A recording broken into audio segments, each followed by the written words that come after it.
So hey anime fans, the series name is What If Naruto Got Harem with Anko, so let's start the series. A broken and bloody body from a young child, no older than 6, is lying in the middle of an alleyway in Konoha.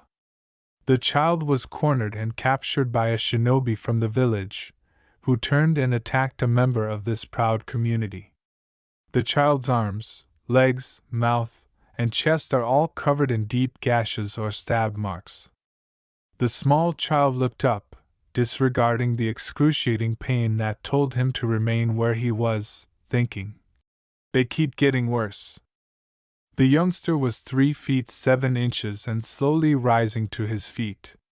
He had golden blonde hair that stood out, albeit some of it was matted with dried blood. He had dark blue piercing eyes and 3 what seemed like whisker markings on each cheek. The young child mentally murmured, "I need to get to my apartment," motivating himself to begin moving. When he looked up, he saw a figure running toward him and exclaimed, "Naruto!"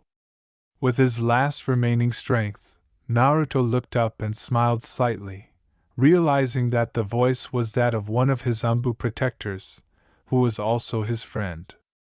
He then passed out, slamming his head against a discarded kunai that had repeatedly stabbed him. The figure then accelerated and fell to its knees. With new tears streaming down its face, the figure screamed, "Naruto, don't give up! You stay in there, come on, damn it! Whatever happened to not giving up until you became Hokage? Naruto, Naruto! Answer me!" It said, "I'm not going to let you die. If you die, I'll revive you and kill you again." As it got off its knees and picked up Naruto bridal style, the figure screamed, "Doctors! Nurses! Please hurry!" as it fled to the hospital in a panic. Looking down at the wounded, broken mess in her arms, the elderly Hokage Sarutobi Hiruzen exclaimed, "Anko-san? What are you doing here?" and received his response. "Doctors, get the hell in here now!" stated Sarutobi authoritatively. As the doctors and nurses rushed into the lobby, one of them said, "Yes, Hokage-sama? What is it we can help you with?" After noticing the broken body in Anko's arms, he was seen with disgust, believing that the demon youngster should be allowed to die. Anko said angrily, "What the hell do you think we need?" With contempt and disgust in his voice, the doctor said, "Shut up, snake bitch!" Anko glared back and was ready to respond when the Hokage released just enough ki to grab everyone's attention. "You treat Naruto now, and if I ever hear you speak to one of my shinobi like that again, I'll have you kicked out of this hospital. Is that understood?" Sarutobi responded. With a sad glitter in his eyes, Sarutobi followed the doctor, who grudgingly nodded, to a room where they could watch and care for Naruto. "Oh, Naruto, what did they do to you now?" he asked. Introspectively, Sarutobi asked himself, "All of that talk about being Hokage one day better not have been a bunch of crap, Naruto. If you die on me, I really will find a way to revive you and kill you again." Anko whispered to Naruto, looking down in complete terror at the boy she had grown to admire. She smiled when she saw Naruto move his head slightly in what seemed to be a nod as if he understood her statement. Anko and Sarutobi walked inside the room, where Anko put Naruto down so the doctor could examine him. As they entered, Anko noticed a group of nurses carrying bags of medic wrap and a bag of blood for Naruto, who had lost a lot of blood. As she and the Hokage sat in the room and waited for the doctors to finish, Anko thought to herself, "Please, Naruto, just please be okay." Shortly after Naruto fainted, "What is going on?" Naruto asked himself as he awoke to a drip. "Wow, is that annoying?" he said out loud. Glancing around from his seated position, he saw that he had no injuries to his body. He also looked around and saw that he was in what appeared to be a very dank sewer with a leak because there was water on the ground. What is this place? Naruto wondered himself as he stood up and looked down the corridor in both directions. He felt a pull from the left and continued walking down the hall. When the hallway he was following opened up into a large room with what looked like a jail cell, Naruto stopped abruptly as he was walking to the point where he felt like he was being pulled. "Excuse me, is anybody there?" he asked aloud in the hopes of receiving a response. "Excuse me, I hear laughing. It's polite to answer a question when asked," Naruto said as he looked into the vast darkness of the cave. As he approached the jail cell, he heard what sounded like laughter. Naruto gasped when he saw two glowing slitted red eyes staring at him with what seemed to be a fatherly concern shining through them. This enigmatic monster said, "Hello, Kit, so we can finally make contact?" "About damn time, you're the KKQB," Naruto exclaimed as he beheld what looked to be a fox with 9 tails swinging calmly behind him. "I knew you way smarter than you act. So why do you act like an idiot and kid it Tucson to you?" Kyubi said, flashing its razor-sharp teeth in a smile that somehow seemed to be filled with affection. This made Naruto tense a little. Was that all Naruto could manage to say? "WWWW what?" I could see how this would be hard to take, and so let me help you understand. I'm the Kyubi, okay? You can call me Tucson. There, understand it any better?" Kyubi asked, grinning as she grinned once again at Naruto's bewildered expression. "Yeah, thanks, that helped a lot, but if you're my Tucson, does that really mean that I'm a demon?" Naruto remarked regretfully, glancing at the fox as if it were foolish. "Oh no, Naruto, that won't happen for another 15 or 20 years, Kyubi said, laughing. "What will not occur in the next 15 or 20 years?" Naruto inquired.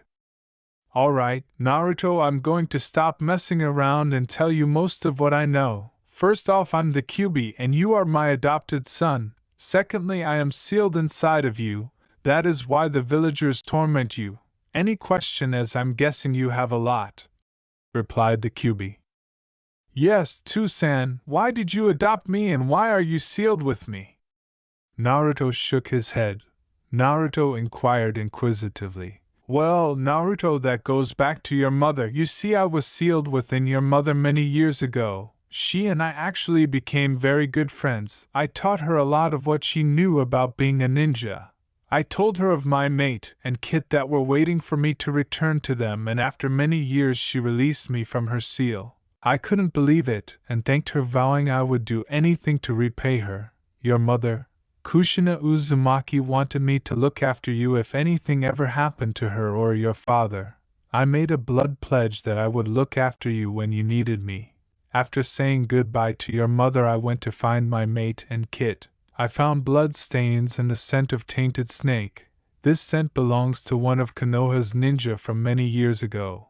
I stormed into your village looking for the ninja, hoping to kill him.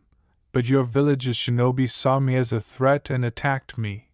I do see how they could see me as a threat, and I don't blame them for attacking me. I mean, I'm a 20-story high fox and the most powerful bijou or demon in the world. Getting back on topic, once I was attacked, I lost myself to my sorrow and hatred for that man that attacked my mate and Kit, and I became enraged. Once a demon becomes enraged, it's almost impossible to calm it down. Anyways, long story short, I was sealed inside of you by your father, the 4th Hokage. Minato Namikaze was your father. Naruto, I'm truly sorry for everything that has happened to you because of me. But if you would give me the chance, I would like to be there for you, and if you would allow me be your Tucson." The Kyubi stated a loving smile. After considering all of the new information for a few minutes, Naruto said, "So you're telling me that my mother was your last container and that she set you free? Then you were sealed inside me by my true father, who was the 4th Hokage." You also claimed that a Konoha shinobi had assaulted and killed your mate and kit, which is why you attacked Konoha? If I don't believe all of this, you'll have to pardon me, Naruto said cynically. Now, Naruto, you'll listen to me. The night I assaulted Konoha, I sacrificed all of my power for you. At the very least, attempt to listen to me, the Kyuubi shouted. Naruto looked back inside the cage and saw 9 crimson tails swishing. Pardon me, Kyuubi, but I see 9 tails, Naruto said. Naruto, I made a deal with an old friend of my mind, Shinigami. He allowed me to give up a tail of my power to do something for you. I can't tell you what I did, only that I think you will surely know that I care for you once it is revealed.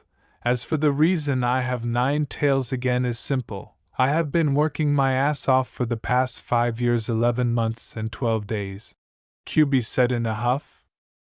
Naruto, the day I was sealed within you, I contacted the Shinigami, the death god, and he allowed me to do something for you, but it took 1 tail or my power. Not one to be beaten by others. I worked almost all day every day to return my last tail, and I finally got it just a couple days ago. It was a bitch to get as I had to make another deal with the Shinigami. But this one was for you, Kyuubi said, grinning at Naruto's bewildered expression. OMG! For what reason did you negotiate with the Shinigami on my behalf? Naruto screamed angrily. You're going to see your mouth, Kit, the Kyuubi responded in a fatherly manner. Just because I'm a demon doesn't mean we like our kits cursing. Kyuubi, please stop calling me Kit, Naruto murmured, looking down sheepishly. I don't have a family, and I'm pretty sure you are just trying to use me, he said. Kyuubi said in a very affectionate tone, quite unsettling given that he is a demon. Naruto, I would never break my word. I made a blood oath, something that demons cannot break. Even if I could, I wouldn't. I have grown to care for you like my own kit. Your mother would kill me if I didn't take care of you anyways. Kyuubi, you're telling me that I'm the son of the 4th Hokage, that the 4th sealed the most powerful bijou in the world in me, and that you made a deal with the Shinigami on my behalf, Naruto said softly as he looked up. Naruto, I'm truly sorry for everything that has happened to you because of me. But you must know the 2 deals I made with the Shinigami weren't bad.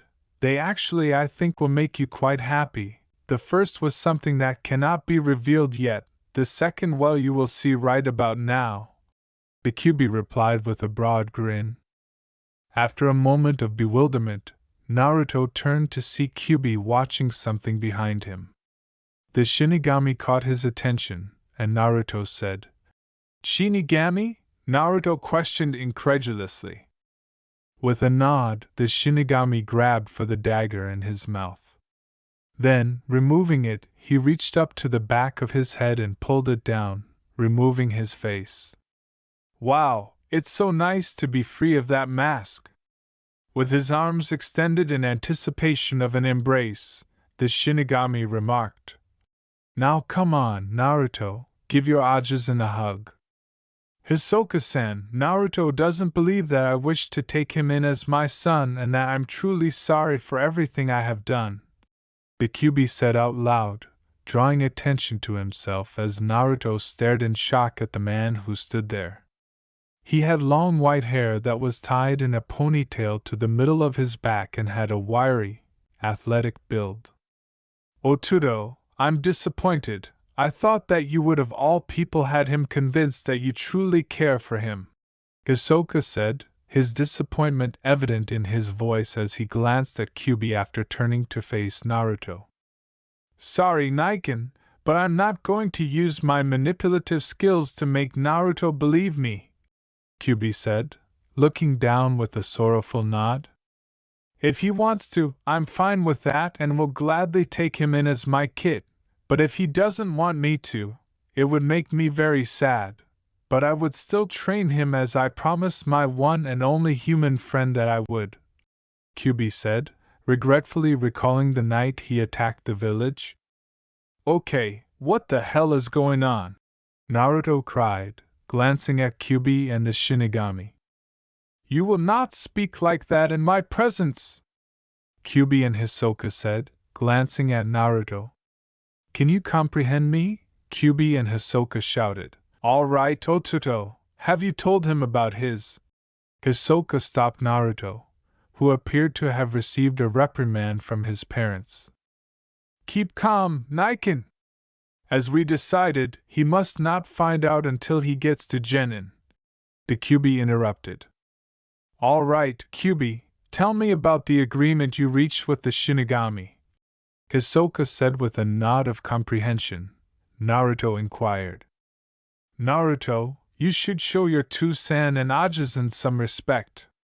All Otuto wants to do is adopt you as his own and take care of you, and all I want to do is visit my nephew once or twice a week, Hisoka said, interrupting Kyuubi as she was ready to reply. Don't refer to him as my Toussaint. You're not my Ajisen either. You are a god, Shinigami, and the strongest demon in the world is you, Kyuubi. Even if I were adopted, how could I be your child? Naruto inquired. Hisoka and Kyuubi were saddened by Naruto. Naruto, everything Otuto has told you is true. His mate and Kit were killed by a Konoha shinobi with the help of the boss of the Snake Clan. He made a deal with me for you, and I believe you will be very happy when you finally know what it is. And as for the second deal, it was just for me to be allowed in your mindscape, which is where we are right now, and to speak and see you every so often. I would like to be able to spend some time with my only nephew. Now, getting all of that out of the way, it doesn't matter if what you think right now. You will become very powerful, Naruto, and with the help of me and Otuto I'm sure that you might even become stronger than me. That is if you accept us as your family, smiled. What the hell?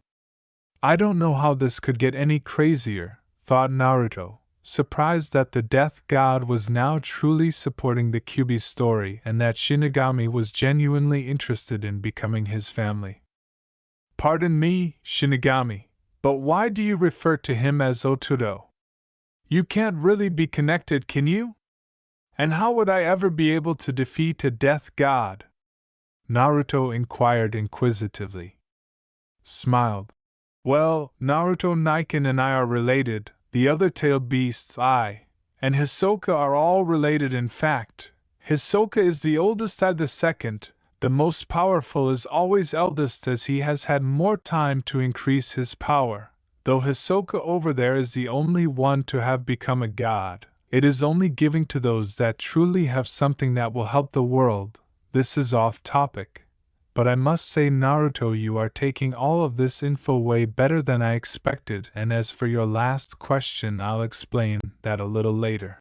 With the arrogance of a father, well, when you get attacked by villagers for a reason you do not know of, you tend to grow up pretty quickly, and even with how shocking this is, with two very powerful beings wanting to become my Toussaint and Ajisen, I get over shock quickly, as the villagers always found a new way to inflict pain on me, Naruto said with an icy expression. The Shinigami is my Ajisen, and I am the son of the fourth Hokage and Kushina Uzumaki.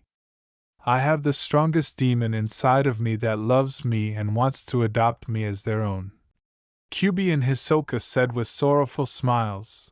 Naruto inquired. Kyuubi bowed and said, All right, then, Toussaint, if you truly cared about me, why did you let me take all those beatings? With his icy stare fixed on Kyuubi, Naruto questioned, causing the latter to perspire a little. Kyuubi, who was pleased to be referred to as Tu. Naruto, I am truly sorry it wasn't until just now that I was able to contact you. Your mother was a seal master, and she helped your dad develop it. Your mother made it so that under great emotional strain I would be able to finally make contact with you.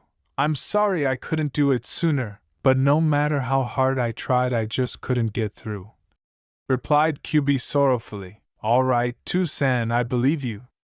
If the death god Ajisen supports your story, Then who am I to not believe you? Naruto nodded in comprehension. Is there anything else I should be aware of? Naruto inquired. Yes, Naruto, I will be training you as will your Ajisen, and I'll train you in everything from taijutsu, ninjutsu, genjutsu, fuinjutsu, and forbidden jutsus. You will need all of that if you are to one day take my place as the most powerful demon in the world. I will teach you other very powerful things later when I believe you are ready, but until then you do not need to know about them. Kyubi grinned when he was called Tsusan, and Hisoka grinned when he was called Ajisen. Tsusan, I might be able to get over something quickly, but how could I take your place? Naruto said, staring at Kyubi in utter shock. I'm a human, after all, Naruto inquired anxiously. Naruto, the seal you have to keeps me trapped is actually taking my chakra and infusing it with yours. You're turning into a Hanyu or a half-demon. This will be completed when you're probably around 12 or 13. Then when you're 22 or so you will become a full demon. That is just how fast my chakra is being transferred. I have no control over it, Kyubi responded. Well, I guess I'll be a demon after all. Tragically, Naruto inquired. Yes, Naruto, you will become a demon. Like I said, I can't stop the process even if I wanted to, said Kyubi. With a malicious sneer, Hisoka rubbed his hands together and said, I will be teaching you some of my techniques. Nothing to advance, just some long-lost jutsus that were very powerful. He was thinking of all the mayhem that would result from Naruto using the jutsus. Not wanting his recently adopted kid to suffer because of Niken's foolishness, Kyubi sighed and said, Niken, you shouldn't endanger my son and your nephew with those insane jutsus until he is at least a Hanyu. Hell, most demons have a hard as hell time mastering them. Ajisen, you must teach me those jutsus, Naruto said, his eyes shining. I will become the most powerful demon in the world, surpassing you both. Kyubi and Hisoka grinned broadly as Naruto exclaimed, You know, Naruto-kun, you will have to work very hard. With Oturo being sealed inside of you and you taking his chakra means you are going to be blood related to the him. Demon chakra is different from normal chakra. Demon chakra that flows continuously through somebody will eventually end up having his genetics changed to a point where it would seem as if he had a third parent. This means that eventually Oturo will truly be like a father. He'll be there for you physically and related to you by blood. Hisoka clarified. Friendly. I get to be the strongest demon Kit, which is fantastic. Naruto shouted. Kit, as my child you must learn to be calm, strategic, smart, and above all something I am only known for, kindness. Now I know what you may be thinking. Kindness, what the hell are you talking about, Tsusan? Well, I have helped many villagers and people all around the village until I was sealed within humans. I never found the whole I'm going to kill and eat you thing very appealing, so I went with kindness. I usually am shunned as soon as I revealed who I was, but my kindness is what allowed me to become good friends with your mother. I never want my kid to miss up the chance of having a friendship like I did with Kushina. So you will learn the skill and become very kind to all that show you kindness. I'm not saying be kind to people who want to kill you, just that if a person shows you any kindness then you should try and be nice back. With a fatherly voice, with a broad smile, Naruto said, You know, Tsusan, that's quite a list, but I want to make you proud. Kyubi nodded and laughed a little. But Hisoka was staring at Naruto as though he was thinking about something before making up his decision. Oturo, give me your summoning scroll, Hisoka insisted. Why do you want my summoning scroll, Niken? Kyubi said. Nobody has ever been signed on it. And then he noticed Hisoka staring at him as if he were stupid. Wow, I'm dumb, I should have thought of that myself, Kyubi said, feeling ashamed. What are you talking about, Tsusan? Naruto inquired. Well, Naruto-kun, you see your two-sen has a summoning contract. A summoning contract is where a person signs the contract and becomes allies with the clan's contract he signed. I and your two-sen have never had a summoner before. I personally do not trust anybody with the power of signing my contract. If somebody signed my contract, then they would gain some of my skills.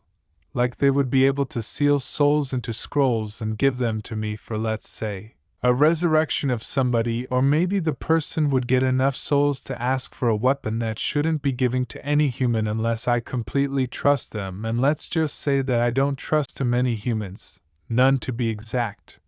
I usually find them annoying as all hell, said as he approached the cage, grabbed the summoning contract from a tail-left Kyuubi and began walking toward Naruto. So Ajisen, why am I bothering you? Foolish? Which would you choose? Naruto inquired. Hisoka laughed.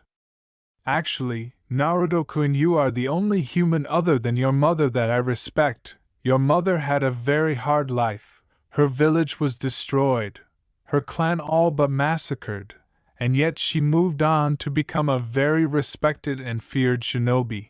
She had the power to move on and still not be stopped on her journey to become a protector of the village she grew to love. You, Naruto-kun, earned even more respect than your mother from me. You can understand and quickly analyze situations. You have been attacked and hurt more than most ninja that live till they die of old age, and you always somehow seem to get back and fight even harder. I just don't get you. But maybe that fierce determination and perseverance is making me consider something I have never considered before. I shall not right now, you will have to wait. But you shall sign the demon fox summoning contract. His hand on the weapon dropped the scroll, and then opened it. Excited but terrified, Naruto gazed down at the summoning contract and said, "Two-sen, what if the foxes don't like me?" Naruto inquired. Kyuubi chuckled at the query. Naruto-kun, you are exactly what the ideal fox is. Foxes aren't very smart out of battle, but when in a battle they cannot be matched for strategy and cunning. They love playing pranks and messing with people, but they are all truly nice and would do anything for you if they were your friends. Now then, I'm sure that the foxes would very much enjoy you, as you are my kit, and on top of that you are a fox at heart," replied Kyuubi.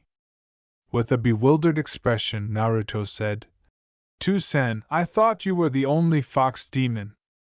In utter confusion, Naruto inquired. Kyuubi smiled.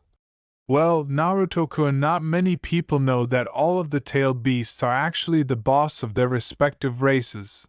I am the leader of the foxes, while my youngest brother Shikaku is the boss of the sand raccoons.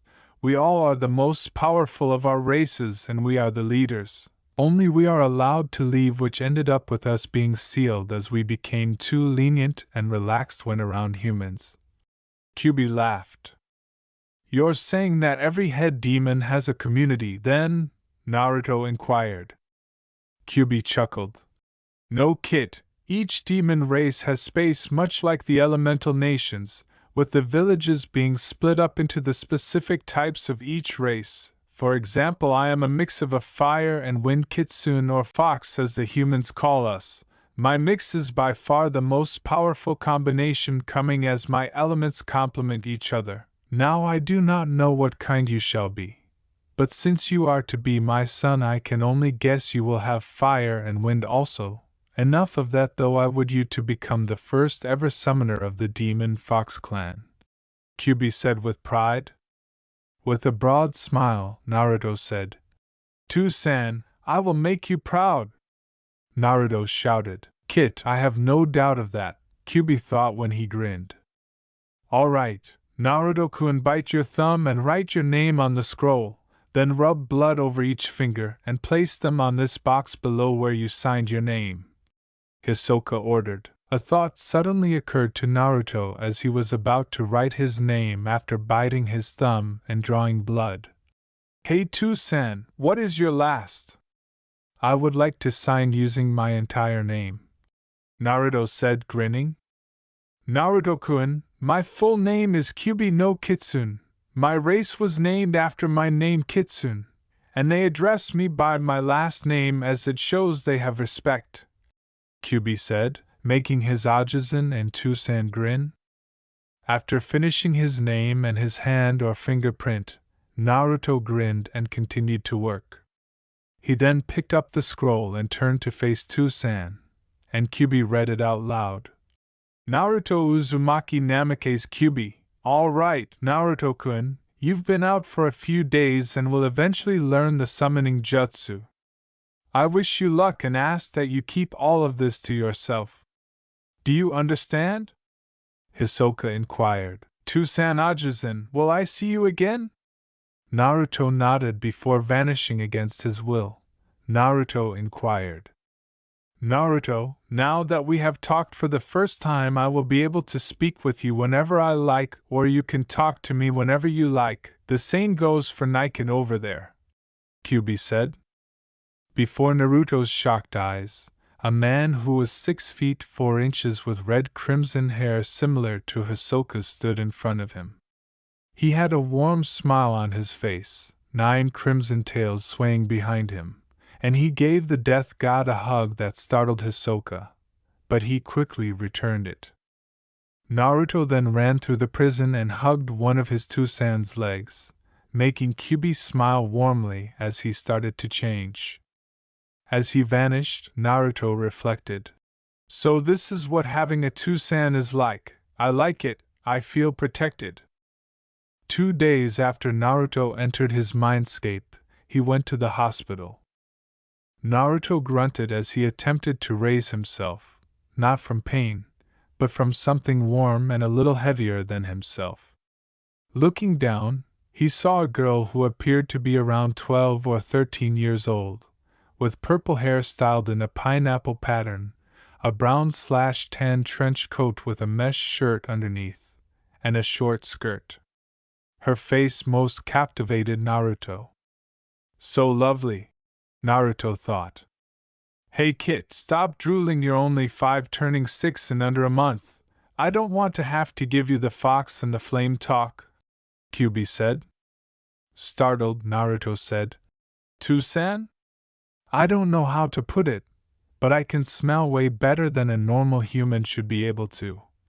Naruto asked plainly, oblivious to the meaning of the fox and flame conversation. Why didn't you tell me that everything would be clearer, and that I could smell? Sorry, but when you signed the contract I pushed some chakra through the cage, just enough to make you about 1/4 maybe 1/3 demon. Your senses changed to accommodate your Kitsune demon blood, the Kyubi said with a grin. Wow, Tusan, you know that I would have been terrified to learn that I was a 1/4 demon, but now I'm eager to become a Han-yu and then a full demon because I'm going to surpass you in power, so pay attention, Naruto shouted in his head.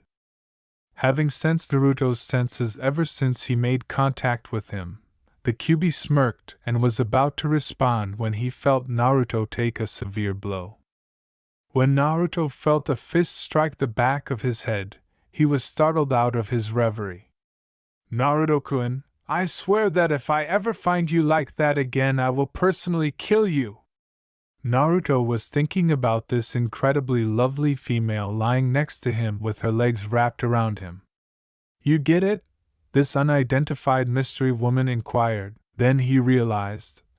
You're the snake Umbu that always protects me when you're watching over me. I'm sorry, but why are you so young? Naruto slapped him again after asking. I always assumed that you were short or something. You didn't respond to my inquiry, Naruto-kun. Do you understand? Asked Snake Umbu, a threatening. Anko noticed something when Naruto nodded his head angrily, almost to the point of breaking it off. Naruto's eyes were a captivating blue that she couldn't take her eyes off of. I'm Anko, by the way, and the reason why I am an Umbu is because I am extremely skilled for even if I am young, Anko disclosed, never taking her eyes off Naruto's. Would it be okay if I called you Chan, Anko? Naruto inquired. Anko-chan, why are you in my bed and why is the Hokage standing in the doorway smirking and leering with like a pervert? Anko nodded her head, indicating that she didn't mind, but she never took her eyes off Naruto's. Naruto inquired. As a result, Anko broke eye contact and turned to face the Hokage, who was leaning against the doorway and whistling a tune while pretending to be unaware of everything. Before anything else could be assumed, Anko became red and jumped out of bed. Hokage-sama, she said, acknowledging her leader. Naruto-kun, good to see you awake. Can you remember anything about what happened or who did it to you? The Hokage said with a smile and a nod. Sarutobi inquired inquisitively, hoping to hold those responsible for his adoptive grandson accountable. Well, GGI, Naruto said, bringing his knees to his chest and encircling his legs with his arms while rocking back and forth while his eyes were watering. Go on, Naruto-kun, nobody here is going to hurt you. Anko whispered in Naruto's ear as she stepped to the bed and embraced him tightly. Naruto-kun, please be alright. Anko cried frantically as Naruto began to tremble violently and scream out in pain. Naruto gripped his eye as it began to bleed. Anko immediately embraced him in a tighter embrace and rocked him back and forth. When the Hokage appeared close to Naruto's bed, he screamed and threw his head back onto the bed. When he finally calmed down, he was glistening with sweat, and Anko had not let go, falling back onto the bed with her head on the bed, clinging to the Hokage for dear life. Naruto's hands stopped gripping his eyes, and the blood stopped streaming from his eyes. When he opened his eyes, everything became strangely clearer, and he was able to see normally, but he noticed blue dots all over Anko's and his Gigi's body. When Sarutobi saw Naruto's eyes, he gasped. They were spinning quickly, each had a single coma, and veins were protruding from the sides that led up to his eyeballs. I don't know what happened, it's all a blur in my mind, I can't recall anything from that night, Naruto said, glancing at his Gigi. Naruto, you have just awakened a Dijitsu I have never seen before. I must get Kakashi and Hayashi in her right away. Naruto, you stay here with Anko until we get back, Sarutobi said, nodding as he examined Naruto's eyes. Anko-chan need air, Naruto said shyly as he felt the arms that were holding him tighter. Despite the lack of oxygen, Naruto was able to escape. Naruto-kun, I'm sorry, I just don't want to see you hurt ever again, Anko replied, blushing and throwing her arms around Naruto. Why do you care so much for me, Anko-chan? Asked Naruto in shock. Yes, you supported me during my attacks, but why are you acting this way now? While gazing at Anko's flushed form, Naruto said, I'm not being attacked, I'm fine, and yet you hug on to me like you're clinging to me for life. You know, for a soon-to-be 6-year-old you're pretty perceptive, replied Anko. The reason why I'm clinging to you so much is because, well, you remind me so much of myself. I see the way the villagers look at you with hate and disgust, how they treat you, how they wish you were dead. I'm treated the same way. I just want to make sure that somebody so much like myself in at least regards to us being hated by the village is safe. I couldn't live with myself knowing that you had died. Anko replied quietly as she glanced down. Naruto grinned and said, I have someone who cares about me because she understands how difficult it is to live a life that is similar to mine. Naruto was thrilled to have someone who genuinely cared about him because they understood what it was like to be despised by the community. Anko-chan, I'm thank you for caring so much, but I promise you that I will not die. I'll live until I fulfill my dream, said Naruto. Anko gave him a questioning glance and said, You're welcome, Naruto-kun, but could you tell me about your dream? Naruto heard his 2 cents speak just as he was ready to respond. You have to acknowledge that she likes you, Kit. I'll assist you if you only flirt with her, QB shouted as he attempted to connect up his Kit with the pretty young lady. Oh, Ero-2-san, the QB laughed as Naruto yelled. Anko-chan, my dream is to become a very powerful shinobi and to have a large family. I wish to love and take care of my kids like I always wished my partners would. Naruto responded with wide-eyed expressions. I can assist Naruto-kun in his desire to have a large family, Anko mentally said. Naruto-kun, would you like to, when you're older that is, would you like to go on a date with me? Anko replied with a smile. Kit, I swear if you mess this up I'll give you a training regime that even your Ajisen would have a hard time reviving you. And trust me when I say he will keep you alive until you become the QB. QB said, shocking Naruto that she had asked. Naruto swallowed and said, Yes, Anko-chan, I would love to, but I believe that I should be a good deal older. What do you think? She got up and kissed Naruto's cheek, making him blush. I think you might be right, Naruto-kun, but you better not change.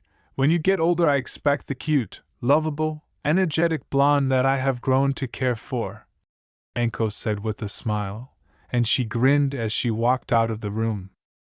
You brat! You stole the Hyuga clan's Dojutsu! I'll kill you!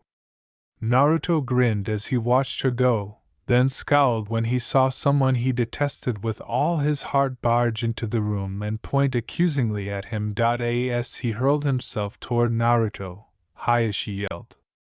Hayashi-san, you will restrain yourself. You're lucky that the Hokage wasn't here to see what just happened, remarked the man Naruto had never seen before, who had silver spiky hair, as he flashed between Hayashi and him and stopped Hayashi's attack with a punch to the chest. Well, this certainly is new. I've never anything like this before. Hayashi-san, take a look, the silver-haired man said, turning to face Naruto and meeting his eyes. The leader of the Hyuga clan approached Naruto and met his eyes. Startled, he stammered and devised a plan. If I can get the demon brat to marry one of my daughters, then we could get this new Dojutsu, Hayashi thought excitedly. As the Hokage entered, Hayashi spoke out loud. I must say I have never seen anything like this. Maybe it is a new Dojutsu that has never been awakened. The study must wait. I am issuing a training trip for Naruto until he is 12 years old. You leave immediately, Sarutobi said. When Naruto reached for a black shirt with the Uzumaki symbol on the back, he noticed a golden nine-tailed fox that was trailing from his wrist to his shoulder because he had been shirtless. Naruto was startled, but he assumed it was something he had received by signing the fox contract. He quickly pulled the shirt on to cover up the tattoo he had received and reached for what he thought were black pants with the Uzumaki symbol in crimson on each side. Naruto grinned and leaped out of bed and put them on, asking, Gigi, who am I going with? Naruto inquired, pointing to the silver-haired guy beside Naruto's hospital bed. Sarutobi grinned and said, So then, Naruto, you will be training with me for the next 6 years. The Hokage has already informed me of the details. Get dressed. I already have everything ready. After nodding and putting on his sandals and finishing his outfit, Naruto followed the main street with his Gigi to the village gate, where he discovered Anko waiting for him. He noticed that Anko was crying a little and asked, Anko-chan, why are you crying? Naruto inquired. After a moment of staring at him, Anko grinned and walked up to embrace Naruto. Naruto-kun, you must promise me you will come back safe and much stronger than when you left, Anko whispered, and Naruto agreed. As she placed a necklace around Naruto's neck, Anko muttered, Then I want you to have this. Once more. Naruto examined it. The necklace, which had two snakes snaking around one another and finishing with their heads butted on one another to form a heart, was really lovely. That is the only thing I have left of my parents. I want you to have it, said Anko, whispering back. Anko-chan, I can't take this, it means far too much to you. Naruto, Anko grinned. Naruto-kun, promise me that you won't forget me, Naruto smiled and said. Anko-chan, I swear to you that I will never forget you, and if you want, we can go on our date when I return. Anko said. I would like that, Naruto-kun, grinning broadly. Naruto-kun, I'm doing this for your own good. I can't allow villagers and the village's own shinobi to hurt you, Kakashi. I want Naruto at least low jounin level, Anko said as Naruto approached Gigi after Anko released him. Sarutobi inquired. The well-known Kakashi nodded and gestured for Naruto to follow. Naruto followed instructions and turned to wave to his Gigi and Anko, who returned the wave.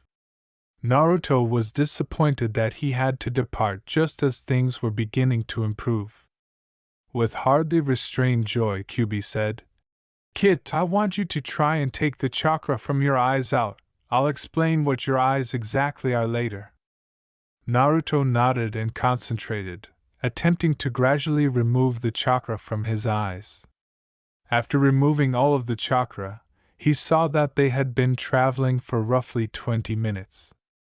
Where are we heading, Kakashi-sensei? Naruto inquired. Well, Naruto, we are going to Wave Country. I wish to be far enough away from the village, said Kakashi. After a week, Kakashi-sensei, please give that to Anko-chan, Naruto said, managing to escape as blood gushed from his mouth. Naruto and Kakashi had been traveling and were now on a large boat that was transporting them from Fire Country to Wave Country. Kakashi was reading an orange book when he heard a scream, so he decided to investigate. When he did, he saw a bloody Naruto clutched by a man carrying a kunai. This change of events stunned Kakashi, who simply nodded. He then cleared his brain and moved to help Naruto, saying, You brat! Didn't you just have to try to save that woman? You didn't have to die, but now you do. The man who was holding Naruto screamed as he stabbed the kunai deep into his stomach and twisted, causing Naruto to scream in agony. The man laughed and threw Naruto over the side of the boat into the river, saying, Stupid brat, deserves what he as quickly as he could. Knowing that Naruto was dead and that there was nothing he could do to bring him back, Kakashi stood there staring over the railing as the guy sagged. Minato-sensei, I'm sorry but I failed you, Kakashi said in a voice to herself. Kakashi leaped from the boat and used his chakra to remain afloat. If he ran at full speed, he would reach the Leaf Village in less than 3 hours. After 3 hours, Izumo and Kotetsu, who were on gate watch as usual, stopped the tired Kakashi as he staggered up to the gates until they could identify him. Oh Kakashi, I thought you weren't due back here for another 6 years, Izumo inquired. Hiruzen Sarutobi, who had been completing paperwork, looked up to see a weary-looking Kakashi Hatake after Kakashi waved him away and shined into the Hokage's office. Kakashi? You're back in the village, but why? Naruto is where? Sarutobi inquired. Sarutobi was taken aback as Kakashi collapsed to the ground and began to cry. He had never witnessed Kakashi cry before, not even after his own teammates were slain.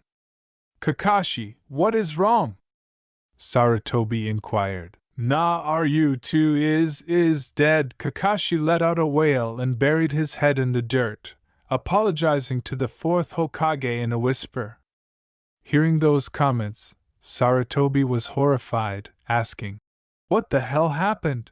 Sarutobi yelled or inquired.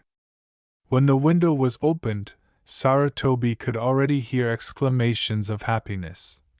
The demon is dead. The demon will quit troubling us. As they continued, Kakashi, who had somewhat cooled himself, turned to see an agitated Anko rush up to the Hokage and kick the door open. She began to sob, catching the Hokage by the front of his robes, saying, "Naruto-kun, isn't he dead?" Anko muttered. After giving Kakashi a sorrowful glance, Sarutobi got up and walked up to Anko. "Anko-san, Naruto wanted me to give this to you before he died," Kakashi said, passing Anko's necklace that she had given to Naruto. Sarutobi turned on Kakashi and turned to face Anko as she broke down and began to scream, tears spilling down her face as she fled the Hokage's office. "Kakashi! What on earth happened?" Sarutobi shouted once more. Kakashi glanced at the ground. "I was reading my book when I heard screaming. From what I gathered, Naruto tried to stop a man who was attempting to steal something from a woman. The man stabbed Naruto multiple times and then threw him over the edge of the boat. I killed the man right after and came back as fast as I could," softly said Kakashi. Sarutobi commanded, "You're dismissed, Kakashi. Stay at home for a few weeks." Kakashi just went home to grieve for his deceased student. After learning of his grandson's passing, the fabled Toad Sannin himself stood in the Hokage's office and exclaimed, "No! No! No! No! I don't believe it at all! Sensei, you lie!" Jiraiya let out an incredulous yell. "Jiraiya, Naruto-kun was like a grandson to me. Why would I lie about something like that?" Sarutobi said, casting a sorrowful glance at his pupil. Sarutobi inquired piteously. "Until 5 hours ago, Jiraiya was denying everything he had heard. He received a message from a local contact stating that he needed to get to Leaf Village quickly regarding his godson. When he arrived, he saw flags with Naruto's face on them that read, 'Why? The demon is dead!' Jiraiya Sunshine was terrified beyond belief. 'My godson died? No, he can't be dead,' Jiraiya thought. 'I tried to take him with me and helped him whenever I could, but I wasn't there for him all the time. No, Naruto-kun is just he ran away to train in secrecy, yeah. That's it, he just ran away and survived that save. No, I bet he had that whole thing planned out and that dude was just acting,' Jiraiya said, persuading himself that his godson was in fact really okay. 'Jiraiya, you know as well as I do that Kakashi would not lie to us and that he is a damn good shinobi.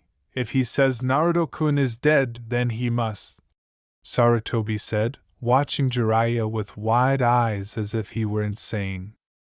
With all of his strength, Jiraiya screamed, 'Shut up, you old bastard! He's not dead, and if you had just let me take him with me in the first place, he wouldn't have needed to run away to train. Sensei, don't call me for a mission for at least 4 months. I'm going to go look for my godson,' Jiraiya mumbled as he hurried out of the office's open window, interrupting Sarutobi as he was about to respond. A single tear appeared on Jiraiya's cheek, and Sarutobi cringed. 'I wish you luck, Jiraiya. Please let him be alive,' Sarutobi murmured to himself. The day following Naruto's death, a random beach close to Kumogakure no Sato. When Naruto awoke, he noticed that it was early in the morning and that he was on a shore. He put his hand to his stomach, contemplating how he had died, and found that the wound had disappeared. 'Tosan, where am I and why am I not injured?' he asked himself. Naruto inquired inquisitively. 'Well, Sochi, I would say that we are in the land of Kumogakure. The reason you are unharmed is because your Ajisen chose to awaken a certain gift that you should only receive later in your Jujutsu's training. I will respond to it later.'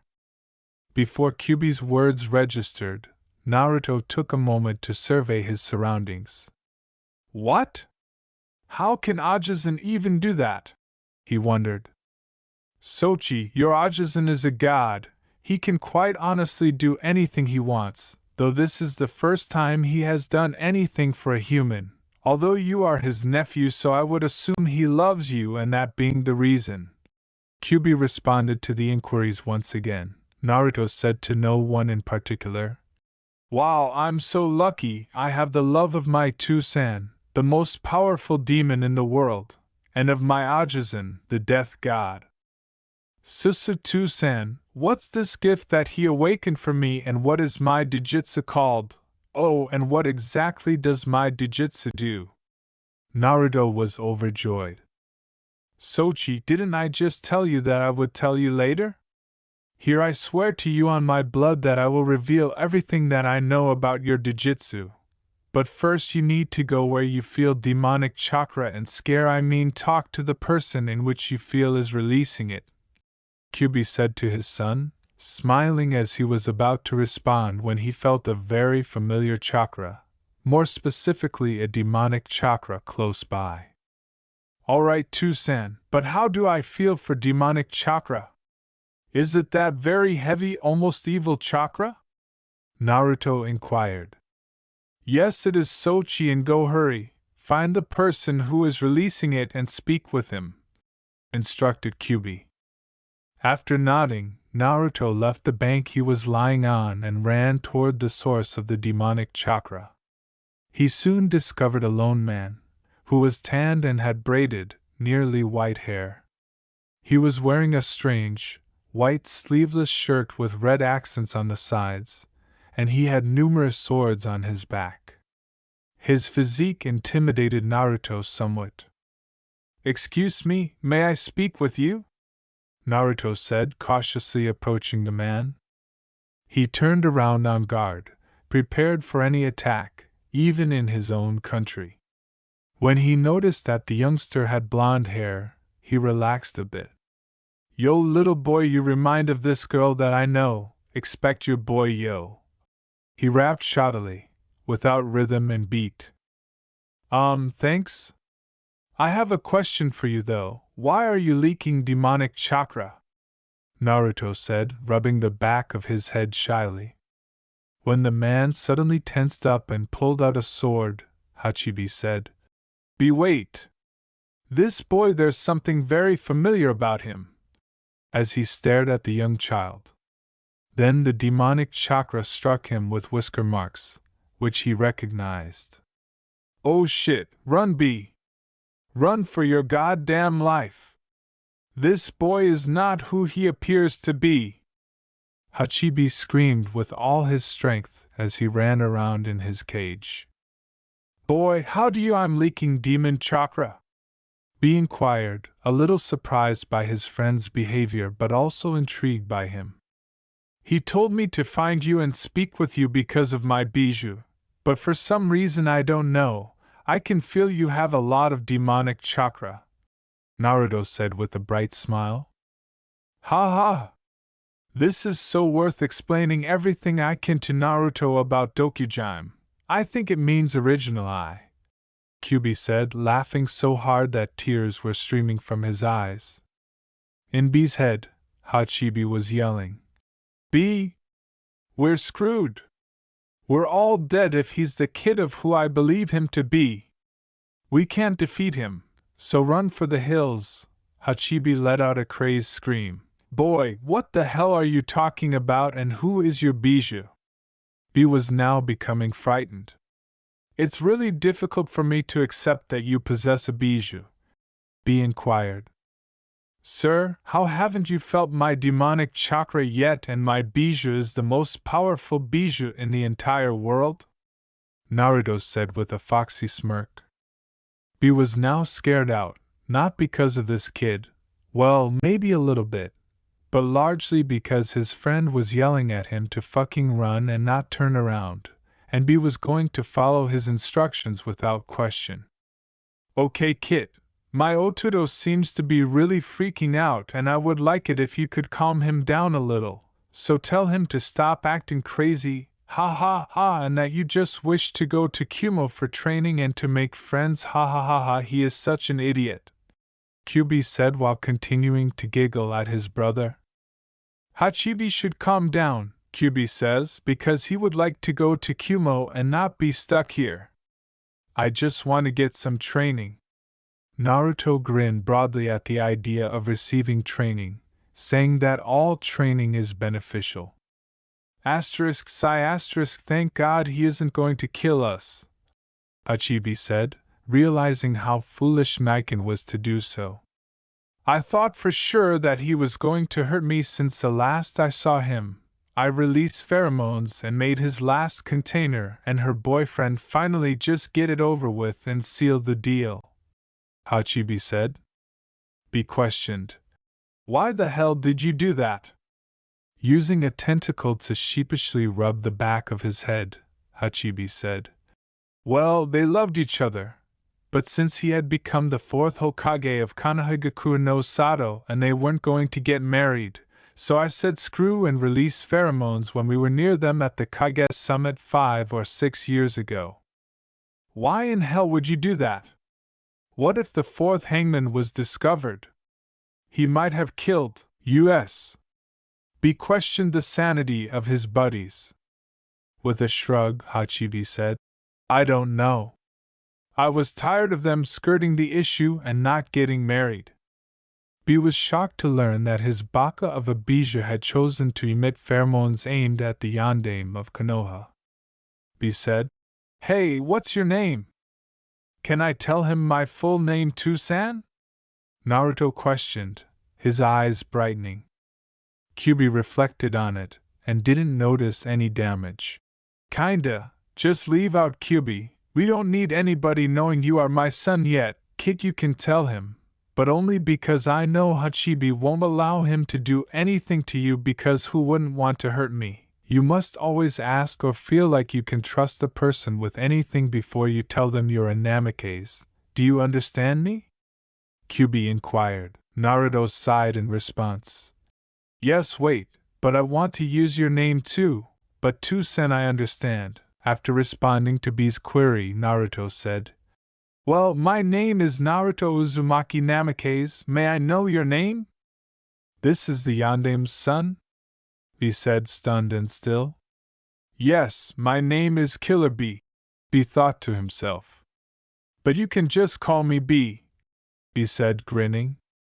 By any chance, Naruto, are you the fourth Hokage's son, and why do you want to go to Kumo for training? How do we know we can trust? B inquired. Kick, you must hurry. I told you that when you were dead your Ajisen activated a power in your Jujutsu, but he staved off the pain until exactly 30 minutes after you wake. That's the longest he could stop it. You must hurry now. Kyubi screamed at Naruto with D. Oh, it can't be that bad too, San. You're just worrying over nothing, said Naruto. Sochi, you will do as I say now. This pain will be like your eyes are being stabbed and your whole body stretched and pulled. So hurry and tell him something convincing before you go through so much pain that you pass out. Kyubi shouted. Oh shit! Naruto said, turning pale. Naruto was thinking. Listen, B-san, I am almost 6 years old. I have never had any form of training, and the reason why I want to be trained in Kumo is because I believe that Konoha wouldn't allow me to train without restrictions. I just want to be able to train to help my village. Please, please, please, please, please. I'm begging you, just allow me to come to your village and plead my case. If I am denied, you may kick me out, but just a warning, I have about 2 minutes until I go through excruciating pain. So if you would be so kind as to carry a fellow Jinchuriki, that would be awesome. Smile. What does he mean by saying that they would limit him? Yes, he is a Jinchuriki, but he is also the son of the yondaime, so they ought to worship his feet, B pondered perplexedly. Naruto, what do you mean about getting restrictions to your training? You're the yondaime's son, you should be able to do whatever you want, right? And what's this excruciating pain you're talking about? B responded. With a few tears welling up in his eyes, Naruto begged B. Please, B-san, don't bring my father up to your kage. I would really appreciate it if you just wouldn't tell anybody, as you are the only other person I have told. As for the reason I would be restricted, let's just say that I'm not much liked in Konoha. I can't tell you the reason for the pain because I don't even truly know why. Just get me to Kumogakure, Naruto said, showing signs of sadness and guilt. Just by mentioning the village's distaste for him, B was startled to see tears welling up in his eyes. What have they done that was so horrible? B said. Yujito and I both received glares. But what could they have done to provoke such a response? B asked himself. B, it is best to do as he asks. I think that this boy has gone through so much more than either of us could believe for a boy of his age, Hachibi said with a sad face. I can see that this boy has experienced worse than you or Yujito has ever experienced because of your bijou.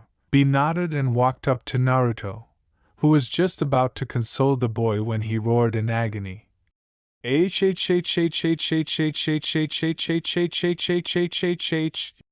Naruto screamed demonically and collapsed to his knees, covering his eyes with both hands as he lost consciousness.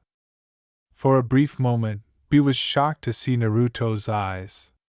They appeared to be a cross between a Byakugan and a Sharingan, and the portion of his eye that appeared to be a Sharingan was being replaced by another Tomo.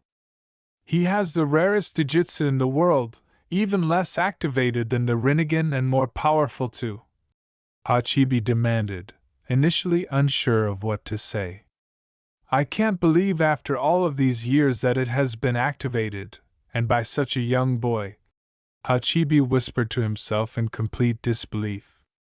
As he picked up Naruto and started to run to Kumo, he asked, Hachibi, how is this stronger than the legendary Rinnegan? You told me that the Rinnegan is the most powerful Dijitsu to have ever been activated. That is exactly right, that is up until now. I can't believe after all of these years, it has finally been awakened. This discovery just proves me right. This boy in your arms has been through so much pain and suffering that he has awakened the most powerful Dijitsu to have ever been spoken of. You see, this Dijitsu is called Dokujime, and it has never once been awakened. This particular Dijitsu is only known about because the Shinigami himself created it, and Shinigami himself told all of the bijou so that if they ever saw such a Dijitsu they could protect and watch over the wielder. Shinigami said that only one person will be allowed to awaken, but once that person goes through all the anguish, pain, heartbreak, and loneliness that no normal person could survive, the wielder's descendants will be able to activate it. Anyways, back to the original wielder, you must go through this pain.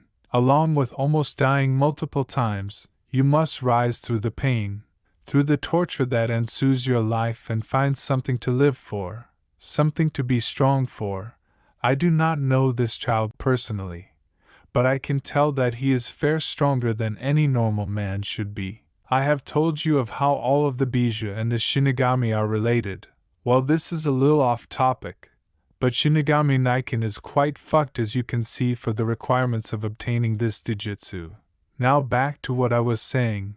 This boy has been through complete and utter hurt his entire life and bounced back with something to love, something to live for. It also means that this boy will quite honestly be more powerful than even you at the age 12 or 13. There are only 3 options to get spared by this boy's wraith that I can see. First is to kill the boy right now, which I will not allow to happen because I can tell that he important to Kyubi Niken if he told the boy to come find us. The second option is that we immediately get your Niken to get a peace treaty with Konoha. Third option, we turn him to a Kumo shinobi. These are the only ways I see us coming out alive, Hachibi stated, as he heard the explanation of the suffering Naruto endured in order to unlock such a Dijitsu. B, who was only 4 hours away from Kumo, pushed more chakra into his legs. Naruto, you been through so much hurt, so much pain. I gonna be there for you, so don't worry, Oturo. Nothing gonna be happening to you from now on. I will lay my life on the line for you, he thought, his eyes gleaming with resolve. Then he came to the realization. Hachibi, a lot of individuals have fulfilled these qualifications. Why has it only appeared once? Or might he be the original user's descendant? Curious, he asked. But you don't seem to understand. Listen closely. I'll explain to you in greater detail. I'm not talking about your typical pain or isolation. What this child must have endured is complete isolation for many years. Think of how you felt when you got glared at for so many years and multiply that by 30. He must have been tortured and beat by the villagers or shinobi. He got no love, no attention, or at the very best minuscule amounts of it in his life. He must have been close to death's door so many times only to pull himself back with his will. This child is more of a man than most men are. He will stand for what he believes in. He won't give up, even if pushed to the point where he has no power left. He protects his precious people, and he has determination that will say, I'm not giving up, even if I have to kill myself to succeed. This is all assumption, of course. It just appears that is how he is from our small talk and how my Niken has taken such an interest in him. As for if he is the descendant of the original user, I highly doubt that, since Kushina didn't have the Dijitsu and Minato didn't have the Dijitsu either. Hachibi explained. Also, if I can remember correctly, Shinigami Niken told us that he would somehow contact us if there ever was a wielder of such a Dijitsu. Now that I think about it, I'm positive that Shinigami Niken told us that he would contact us. So to answer your question, I'm 100% positive that he is the original wielder. B now admired Naruto.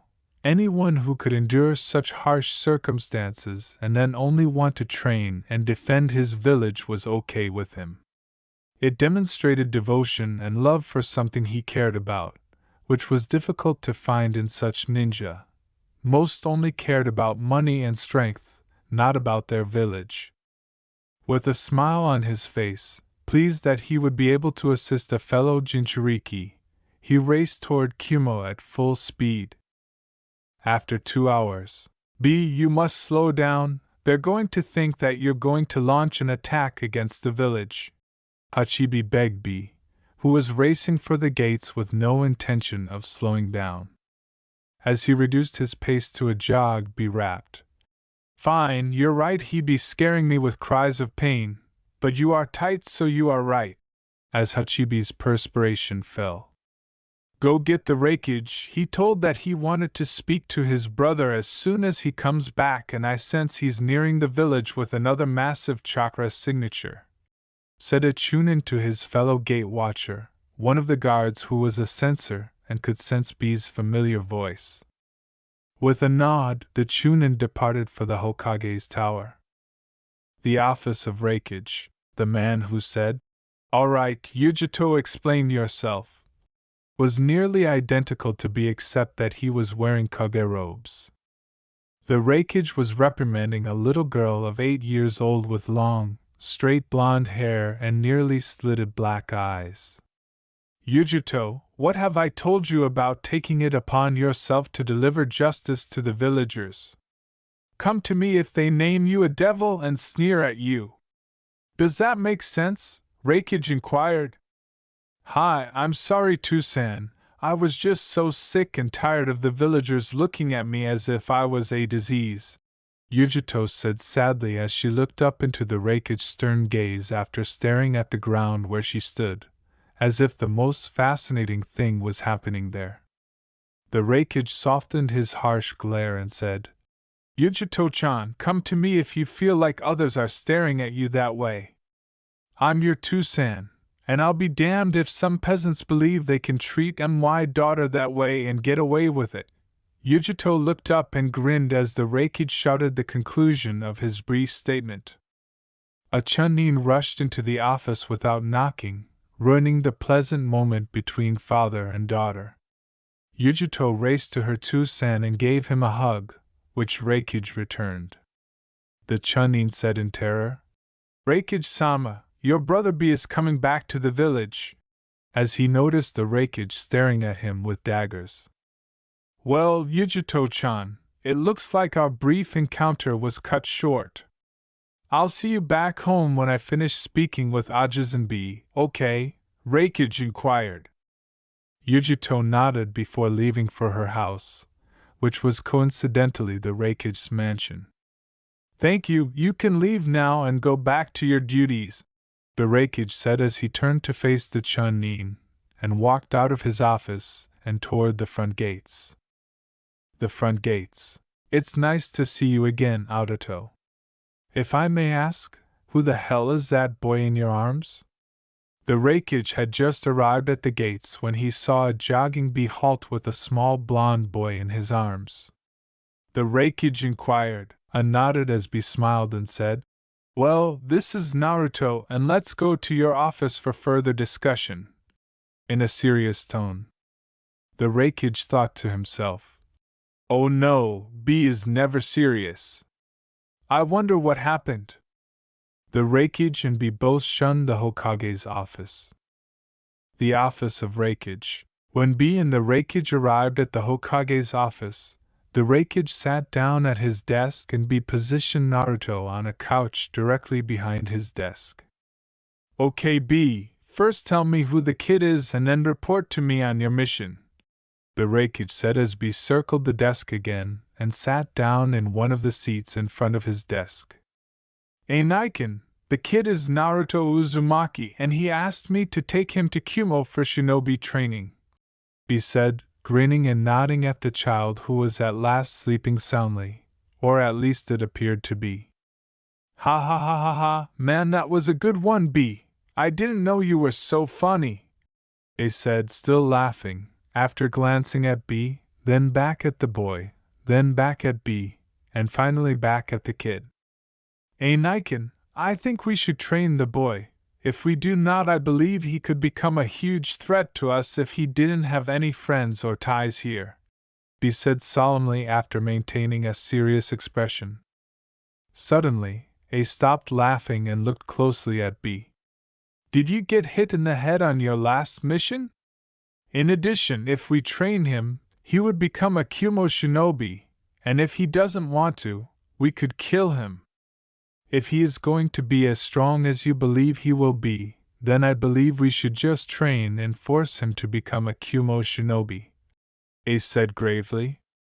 "I can sense that he has massive chakra reserves for his age, but that doesn't mean he will be an amazing shinobi." As Hachibi went off in his mindscape, B winced and said, "Why the hell does he think he is? A goddamn prophecy that has been foreseen for the last 1,000 years will be filled by Naruto," Hachibi yelled with utter indignation. "Calm down, Hachibi. He is unaware of Naruto's Dijutsu. Also, why in the world are you bringing up prophecy?" B inquired. B was a little upset about his friend's behavior, but he was also curious about the prophecy Hachibi was referring to.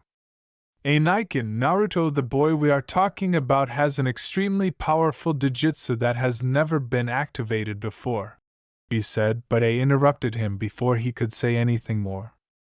"Really, he has a powerful Dijutsu?" A said, suddenly thrilled. "We should train him, assign him to Kumogakure as a genin, and then place this Naruto under Ciare. This would give us a new, powerful Dijutsu, and we would also have a powerful ninjutsu using clan added to Kumo. Additionally, since he is an Uzumaki, he probably has a mind that understands Fuinjutsu very easily. It would also be great to have an Uzumaki in Kumo, as I haven't heard of any Uzumaki in over 20 years, aside from Kushina Uzumaki. That woman was goddamn deadly," A said, reflecting on the stunning but deadly Kushina Uzumaki. A began his plan for Naruto once he woke up, saying, "To-san, what is the CRA?" Naruto inquired inquisitively. Kyubi was furious, saying, Sochi, the Clan Restoration Act, or CRA for short, requires you to take several wives and have at least one child with each of them in order to repopulate a clan. However, I will be damned if this town takes advantage of you. Kyubi let out a scream. B-san, I thank you for taking me to Kumo, but I will not become a recipient of the CRA unless I wish it so. I'm sorry, Reikage-sama, but I will be leaving. I don't wish to become a part of the Kumo shinobi ranks, just wish to be trained by Kumo so I wouldn't be put under restrictions, Naruto said as he began to walk to the door after nodding and breaking out of his thoughts about how to save Naruto. Naruto bowed. When jumped over his desk and appeared in front of Naruto, he did the only thing he could think of at the moment. Naruto reacted with reflexes he was unaware he had, and as reached for Naruto's shirt, everything appeared in slow motion. Naruto easily sidestepped A's grab and flipped his back away, leaving A stunned. He simply had a brat sidestep his grab and now saw Naruto's dijutsu flaring. B. You mentioned that he had no shinobi training, right? A shouted while remaining motionless to prevent Naruto from leaving his office. Naruto, I thought you said you had no shinobi training, added B, who was equally as stunned as A. I don't have any shinobi training, I was simply reacting and it seemed as if Reikage-sama was going in slow motion. I just didn't wish to grab and sidestep and backflop, Naruto said with a smile as he turned to face B and recognized that there were several light blue dots scattered throughout B's figure, with deep blue dots underneath all of the light blue dots. When B noticed that Naruto's dijutsu was active, he understood. Naruto, are you aware that your dijutsu is activated? B inquired. Reikage-sama, I would appreciate it if you would allow me to pass. My Two-san and my Ajisen would not like it that you're delaying my leave, Naruto said, shaking his head to indicate that he didn't. He turned to face A and saw that his chakra reserves were significantly lower than B's, and that hit was only light blue with a hint of red. What are your Two-san and Ajisen going to do to me? He sneered. I am the Reikage, A declared haughtily. I assumed that you had no parents, Naruto. I thought you were an orphan when you told me about your heritage because both of your parents are dead, B said plainly. Taking off his shirt, Naruto revealed his golden nine-tailed fox tattoo to B. True, my actual parents are deceased, but I was adopted and now my genetics are being changed by him every day. He adopted me and my Ajisen gave me a gift since my Two-san couldn't do it, Naruto said with a sorrowful smile. I swear to you if A hurts my nephew I will not allow you any more of my power, Hachibi said, re-establishing their connection after B showed little understanding. B pieced together what Hachibi had said, saying, OHSHIT, as he rose from his seat and tackled A. B yelled, A, who couldn't understand why B had tackled him, pushed B away and got to his feet, exclaiming, What the hell what that? I shouted, A Niken, don't do anything to Naruto! B blanched. I apologize for tackling you, but my reaction to what Hachibi told me was excessive, B said. Kyubi decided to help A, who was even more perplexed, by sending him a vision. Sochi, I'm going to give you an image in your mind of a jutsu I want you to do. It will allow me to speak with A and B, Kyubi said. Sweet. My first jutsu. Naruto thought joyfully as he began performing hand seals at a remarkably rapid pace for someone without shinobi training. Reikage-sama, B-san, my Two-san wishes to speak with you. If you will allow me to do a jutsu and touch your heads I would be grateful and everything will become much clearer, Naruto said. A saw that some of the hand seals weren't, as far as he knew, legitimate hand seals, and he and B nodded in agreement that Naruto could use the jutsu. Naruto, you realize that some of those hand seals aren't hand seals at all, correct? A inquired. Naruto simply kept applying hand seals until he had completed his jutsu. Demon style, mind meeting, was the cry he let out as he touched the foreheads of A and B, who had been standing directly beside him. The mindscape. In front of Kyuubi's prison, A, B, Hachibi, and Naruto woke up and exclaimed, "Where in hell am I?" A inquired. "Reikage-sama, I advise you not to swear in front of my son. If you ever attempt to grab him again, I will murder you, even if it takes 20 years. Do you get what I mean?" Kyuubi opened his eyes and revealed two enormous, crimson, glowing eyes before asking in his icy, stern, demonic voice. As he turned to face Naruto, A nodded and said, "Naruto, is this your two-san?" Naruto nodded when A inquired. "All right, then who is your Ajisen?" A inquired. "That would be A, and I suggest you heed my warning as well as Ototo's warning. If you ever try to grab my nephew again, I will pay you a visit personally," said a voice that was even colder than Kyuubi's.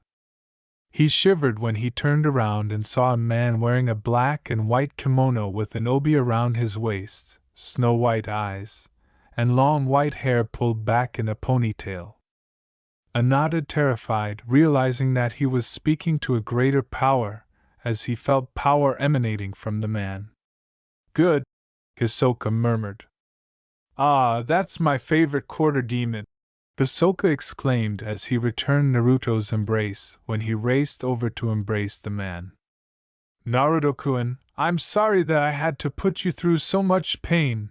It was the simplest way to activate your second level. You still have 4 more levels. Trust me when I say after you activate 1 more level it gets extremely hard to activate the next levels," Hisoka said, looking down at his nephew as Naruto laughed and let go of the hug while pointing up at him to show off his still active Dijutsu.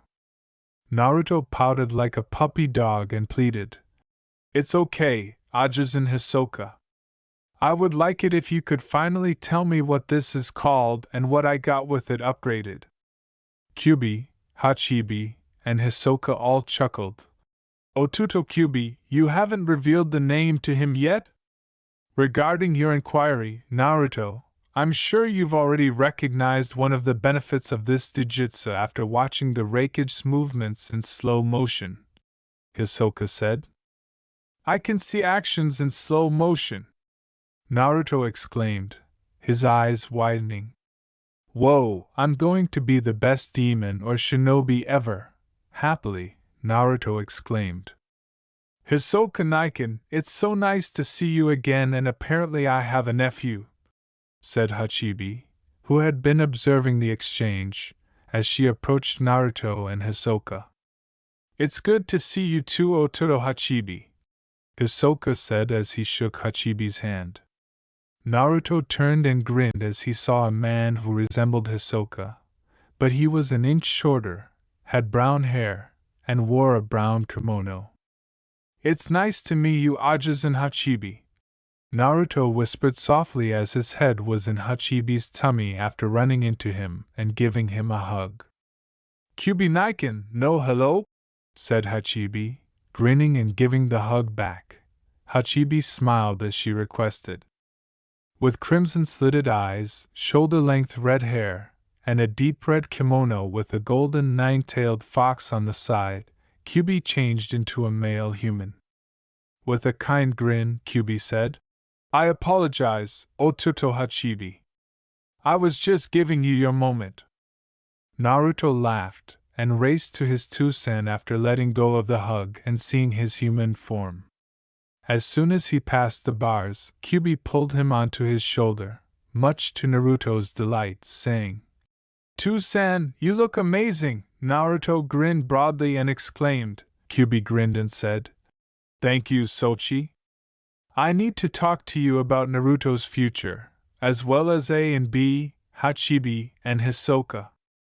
B and A remained still and focused all of their attention on. Hisoka and Kyubi gave A, B, and Hachibi an explanation of everything, including Naruto's Dijutsu, his heritage, and the reasons he must be trained away from Konoha. They also said that if they agreed to train Naruto, they would receive a treaty right away if they didn't already have one.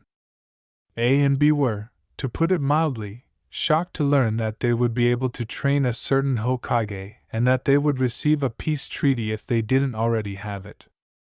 While B and A were happy to be able to train the future most powerful shinobi in their eyes, A was also hoping that he could get a developing romance between Naruto and his adopted daughter Yujito.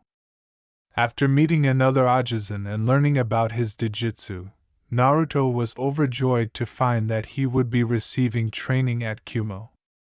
After 3 years, A, B, Yujito, Samui, Karui, and Omoi were wishing Naruto, who was now almost 9 years old, a safe trip to his next location as he stood at Kumo's front gate.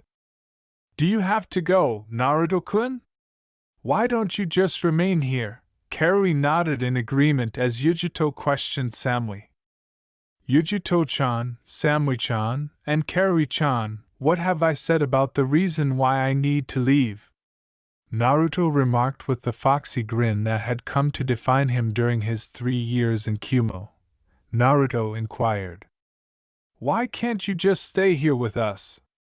You stated that you had to go to continue your training. Do you not like us?" Samui asked piteously as one tear fell from her eye and landed on her already expanding bust. "Yujito-chan, Samui-chan, and Karui-chan, I'll see you all in about 3 years. If all goes planned, I'll be in Konoha in the next 3 years, and then I'll be able to the Genin exam, and then after that I'll take the Chunin exams, and I expect to see you all there cheering me on," Naruto said with a grin as he watched of the girls nod. As he approached and embraced each of them, saving the girls for last, Naruto said, "GGA, Ajizan B, I'll see you later, GGA. I really would appreciate it if you would try to set up a peace treaty with Konoha. I don't want to have to fight anybody from Kumo. Only try to work on your overdramatic assumptions of things. I'll see you in 3 years, bye." Hugging Yujito, Naruto said, "Yujito-chan, in case something happens to me, I want you to know I've always valued your friendship and I'm glad that we became such good friends," and kissed Yujito on the cheek. A and B grinned as Yujito flushed. Moving to embrace Samui, Naruto whispered, "Samui-chan, try to show more of the fun side that you showed me. I'm sure that if you allowed more people into your life they would find you just as amazing as I do," as he attempted to kiss her cheek. However, Samui refused, giving him a chaste kiss on the lips. Naruto leaned his head back, a little dazed by the pleasure he was experiencing, and noticed that Samui had turned away, displaying a huge red flush. Envious, Yujito approached Naruto and planted a kiss on his lips. Naruto was stunned and simply stared at Yujito, then at Samui, before grinning at both girls. As he leaned back to embrace Karui, Naruto whispered, "Karui-chan, I'm glad that you finally opened up to me after initially punching me whenever you could. You should show your true self to people instead of the facade you put up. I'm going to miss our daily spars." He then tried to kiss Karui on the cheek again, but she refused to accept it, and instead kissed him on the lips. Naruto grinned and said, "I'll miss all of you. I expect you all at my Chunin exams when I beat everybody," before leaving and waved over his shoulder as he went down the street. As their hidden crush walked away, Samui, Yujito, and Karui turned to each other and grinned before making their way to Yujito's house and formulating a plan to catch Naruto-kun. After 2 weeks, Naruto said, "Okay, Tusan, where should I go now?" As Kyubi sent mental instructions to Yuzushiogakure, he said, "Sochi, I want you to go to Yuzushiogakure no Sato." It's the village where your clan formed, and I want you to see it, and find anything that could be useful to you. Tucson, I remember you telling me how the land of whirlpools was destroyed but never told me why my homeland was attacked. Would you mind? Naruto cried as he started to sprint at full speed to the remains of Uzushiogakure. Well, Sochi, the land of whirlpools was a very powerful foe who was destroyed in the Third Great Shinobi War. The reason why Uzushiogakure was destroyed was because even though the land of whirlpools was extremely strong, they lacked the necessary manpower to defend themselves. The reason behind the destruction of the village I'm not entirely sure, but I believe it is because when Konoha left the village without any reinforcements, Konoha's enemies wanted the Uzumaki clan and the Terumi clan gone. The Uzumaki clan was extremely powerful, but they lacked the numbers that most clans had. The Terumi clan not many people know of, but they broke off from the Uzumaki clan and became the friends or guardians of the Uzumakis. Every time a child was born, they were given the opposite gender as a friend whom they would later marry. For you, I believe you had a guardian who was 6 or 7 years older than you. I'm not entirely sure. I do remember her name was May or something like that. Your mother Kushina set up the marriage to the only young female Terumi left, as the Terumi clan fought alongside the Uzumaki clan in the defense of Uzushiogakure, Kyubi explained. Curious, Naruto said. Tucson, do you know if this woman I was to marry is alive? Sochi, I guess we can check, but I'm not entirely sure, Kyubi said. With a nod, Naruto directed his chakra into his legs and ran towards Uzushiogakure. Office of the Hokage, Sarutobi shouted. Jiraiya, please calm down. Sarutobi-sensei, Naruto-kun is out there, I know it. I got a tip from a spy in Kumo that a blonde-haired boy, with whisker marks and blue eyes left just 2 weeks ago and headed off. Please, I beg you, give me 2 months to go and try to find him. Jiraiya begged. As he watched with sadness, Sarutobi muttered. Jiraiya, do you not remember what happened last time? You nearly killed yourself at the end of the search because you couldn't find him. Please give me another chance, Sarutobi-sensei. If I can't find him, I'll give up. Jiraiya muttered back, dejected at the idea of abandoning his godson. Fine, Jiraiya, but if you don't find, I want you back in 2 months exactly, Sarutobi insisted. With a brief hello, Jiraiya and Shunshin left the Hokage's office and made their way to Kumo. After a week, as Naruto entered Uzushiogakyo's remnants, he said, All right, Tucson, where do I go? Naruto inquired. As he sent Naruto a mental map of the hamlet, Kyubi said, I'll send you directions because if I remember right, then their Uzukage Tower is in the center of their village. After some time wandering the streets, Naruto came to a building that was largely intact, despite having several holes in the walls and roof. It was by far the best in condition, and he noticed that some skeletons from the village's destruction some 20 years prior were still on the sides of the roads. When Naruto entered the building he knew was the Uzukage Tower, he found his way to a set of stairs. After climbing the stairs, he reached a door that read Uzukage, but oddly, it appeared brand new. Upon closer inspection, he saw what appeared to be an extremely intricate blood seal.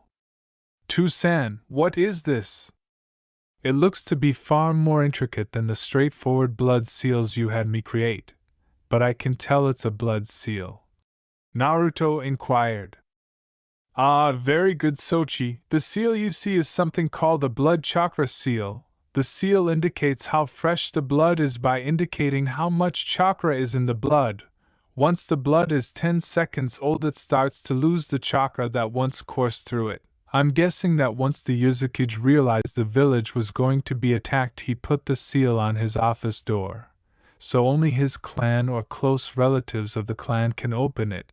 If I remember correctly, the last Uzukage was an Uzumaki, so give it a shot, Kyubi continued. After grinning at the Yuzuki's intelligence, Naruto bit his thumb and pushed it against the seal.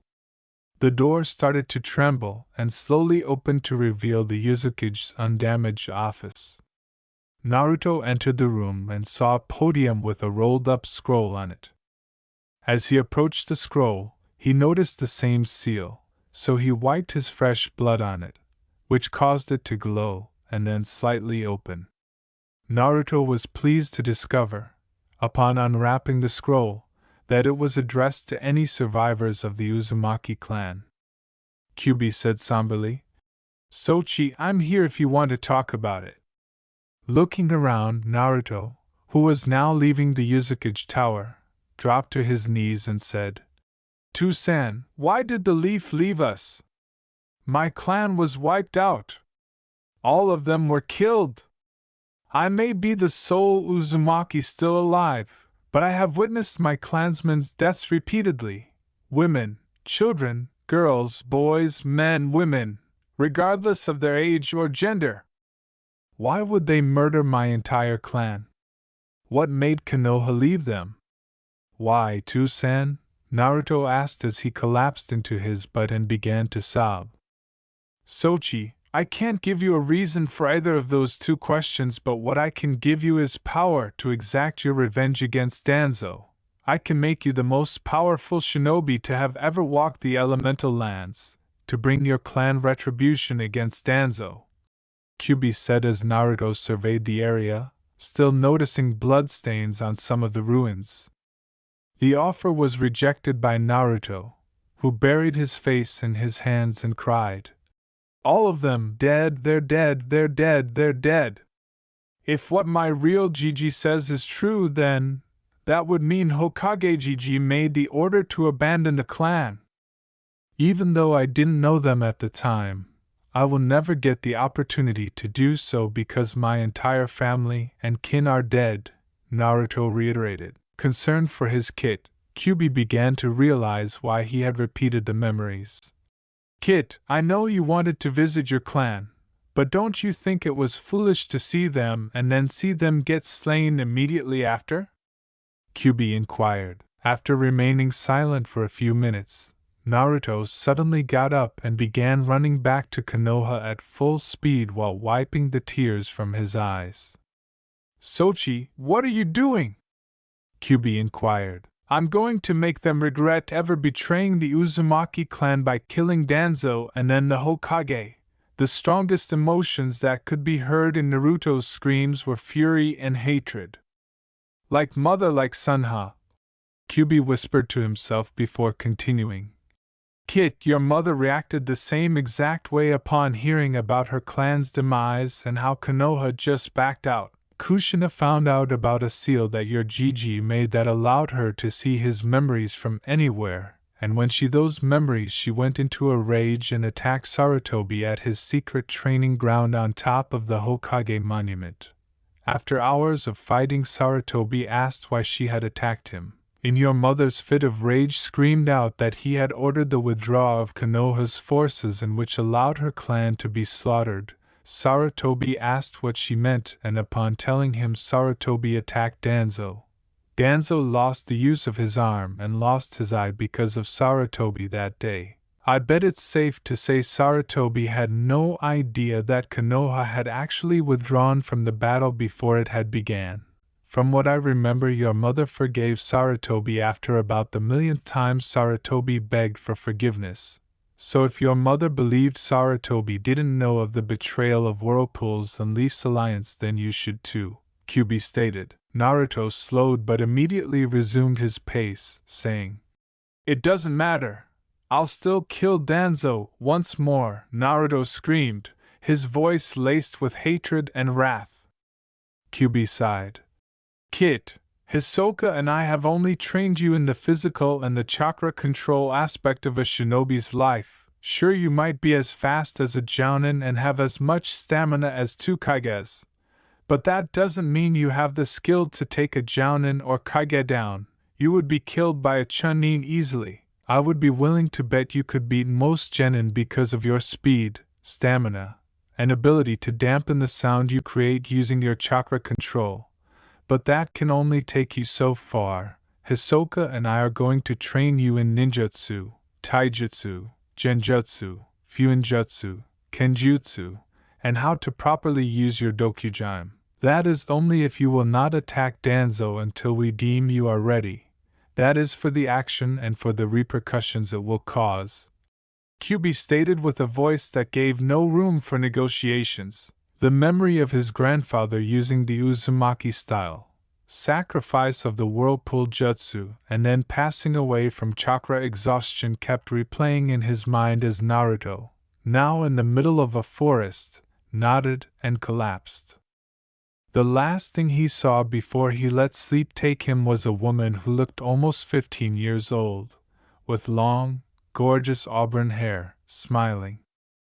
1 week after Naruto's departure, Kumogakure, Jiraiya thought to himself as he made his way through the streets of Kumo. Damn, people are so tight-lipped. Jiraiya had been listening to anyone who mentioned a little blonde boy, and it appeared that many ninja and citizens were discussing a boy who resembled Naruto. They were discussing the boy's 3 attractive young ladies or the fact that he was too young to be kissing. When Jiraiya learned that he had kissed 3 young women in front of the others, he felt proud. That's my boy! Jiraiya cheered in his head whenever he heard that specific fact. While strolling, Jiraiya saw a group of young women seated around a table laughing, all of whom resembled the vague description he had received about the girls the kid had kissed. What the hell? Jiraiya thought as he decided to approach the group to check if the 3 girls were who he believed them to be, but he had to dodge a kunai whipped at his head before the 3 girls he saw laughing got up and stomped over to him, saying, "Hey pervert, if you done staring at us would you mind leaving?" One of the dark-skinned girls yelled, and the other 2 blondes simply nodded in agreement.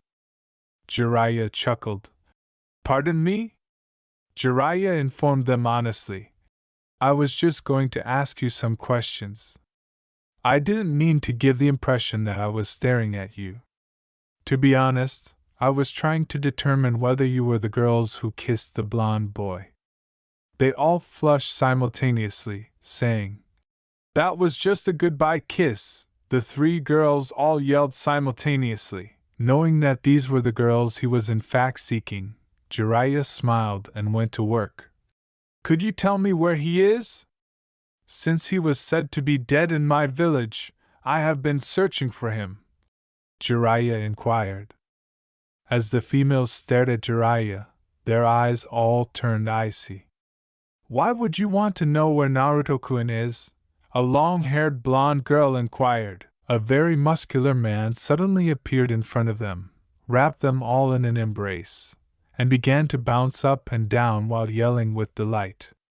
He put them all down, to which the 3 gave him some scarred glances. "Yuchito-chan, Samui-chan, Karui-chan, are you okay?" B inquired.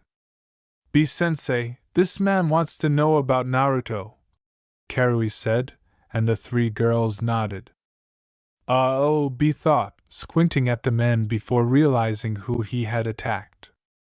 "Pardon me, Jiraiya-sama! Don't stop your shipment of the precious art you supply this village with," B said humorously as he knelt down and pleaded. "I didn't know it was you." "HHH, I see I have a lover of my art," Jiraiya said as she stood up and grinned broadly. As he helped B stand again, Jiraiya said, "Don't worry, I won't stop the shipments to Kumogakure.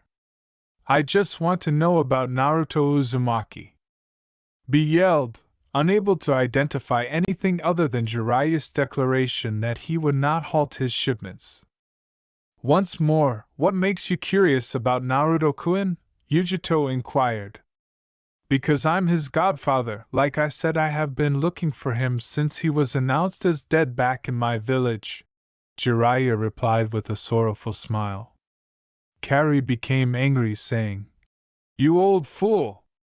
Naruto had no one to care for as a child, and you, his godfather, were unable to do so. Are you aware of how miserable his life was as a result of his contents? Carrie inquired. How do you know about what he contains? Jiraiya asked, her eyes widening. Jiraiya inquired dutifully. He told us, or it's more like I confronted him about it the day we all met. Yujito responded. A flashback to the day after Naruto got to Kumo. Samui-chan, Yujito-chan, I want you to meet someone. I shouted in his home. I thought I just called Yujito-chan and Samui-chan. Yujito, Samui, and Karui all ran down the stairs. I smiled and asked. Sheepishly, Karui replied. I didn't want to be left there all alone, Hokage-sama. I would like you to meet Naruto Uzumaki, A stated, nodding and guiding the ladies to the living room. This is who I wanted you to meet, Samui-chan, Yujito-chan, Karui-chan. The 6-year-old stood in the center of the living room grinning broadly, and all the girls turned to stare at him. Hello? My name is well known to all of us. What is yours? Naruto inquired. I'm Yujito-ni. It's nice to meet you, Naruto, was Yujito's initial response. I'm Samui-ni. It's nice to meet you, Naruto, stated Samui. I'm Karui. It's nice to meet you, Naruto, stated Karui. Nodding, Naruto added, Well, it's nice to meet you all as well. I'm glad that I'm going to be having some friends, now that I'm living here. His face threatening to split in a broad smile. Samui and Yujito looked to their adoptive Tusan as the 3 girls' jaws fell, asking, What does he mean he's living her now? Yujito and Samui both screamed while gazing at A. Karui approached Naruto and examined him during this time, asking, What's up with these? Karui rubbed a finger across his whisker lines and inquired. Naruto began purring to Karui's surprise and delight, saying, Ah, that's so cute. Karui's yell interrupted the girls' glaring argument with their Tusan. Both Yujito and Samui turned to see what Karui was talking about when they noticed that she was massaging Naruto's face. Curious, they approached and said, Karui, why are you massaging Naruto's face? Yujito inquired. Look at him, he purrs when you stroke his whisker marks, Karui shouted. On the cheek Karui wasn't massaging, Yujito and Samui both gave it a try. So cute! When they heard his quiet purr become loud, they both screamed. Before A coughed, drawing everyone's attention, Naruto was standing motionless, savoring the wonderful sensation that was rushing through his body, beginning at his cheeks. All of the females halted and blushed in embarrassment as they said, Now if you're finished rubbing Naruto-kun's whiskers, I'll tell you why he's here. Good, now then Naruto-kun will be staying with us because he wishes to get some training to become a ninja. Due to certain circumstances we will only train him in the physical aspect and some light chakra control. Now I want all of you girls make him feel like he is at home, A said with a grin. Okay girls, I'll be going. I have to get back to the office, A stated, frowning. Goddamn paperwork. The other girls all nodded and smiled back. Kitten, this boy is different. He has chakra that I haven't felt in a long time. Ask him about the Kyuubi. I doubt he even knows that he's the container for the most powerful bijou, Nibi stated. Her bijou's accusation somewhat stunned Yujito, who thought, There is no way that this little kid is the Jinchuriki for the most powerful bijou in the world. What do you know about the Kyuubi, Naruto? Yujito inquired. Naruto's eyes hardened, revealing a frozen wasteland in place of the warmth it once carried. Why do you want to know? Naruto inquired cautiously. I only wish to know because my bijou said that she felt Kyuubi's chakra. She stated that you were the Jinchuriki for him. Yujito, Samui and Karui said, expressing their disbelief at how rapidly Naruto's behavior altered. Oh, were the perceptive words that came out of Naruto's lips. Oh? Do you know anything about him? Are you the container? Yujito inquired inquisitively. Hi, Tsuya-san. Why did you not inform me that Yujito had a bijou contained in it? Naruto shouted thoughtfully. Kid, sorry, I was testing to see if you could sense Nibi's demonic chakra. Go ahead, tell her you know about me. Kyubi responded. Yeah, I know all about the Kyubi. You could say we have an odd relationship, Naruto said, nodding, his eyes still warm. Without realizing it, all of the girls exhaled, asking, What do you mean by that, and why did you get so defensive?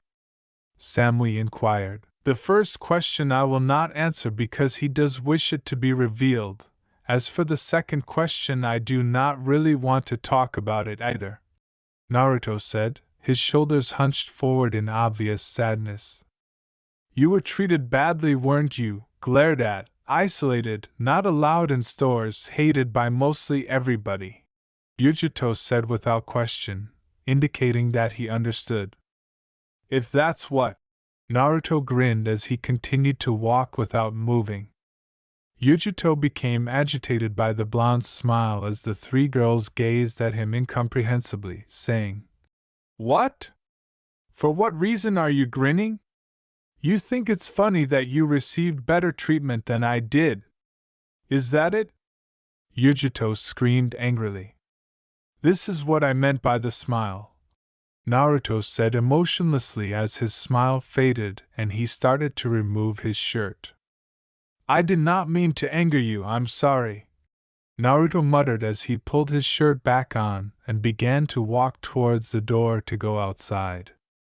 The most noticeable scar on the boy, which all the girls spotted, was located just above his heart and read, Demon Brat.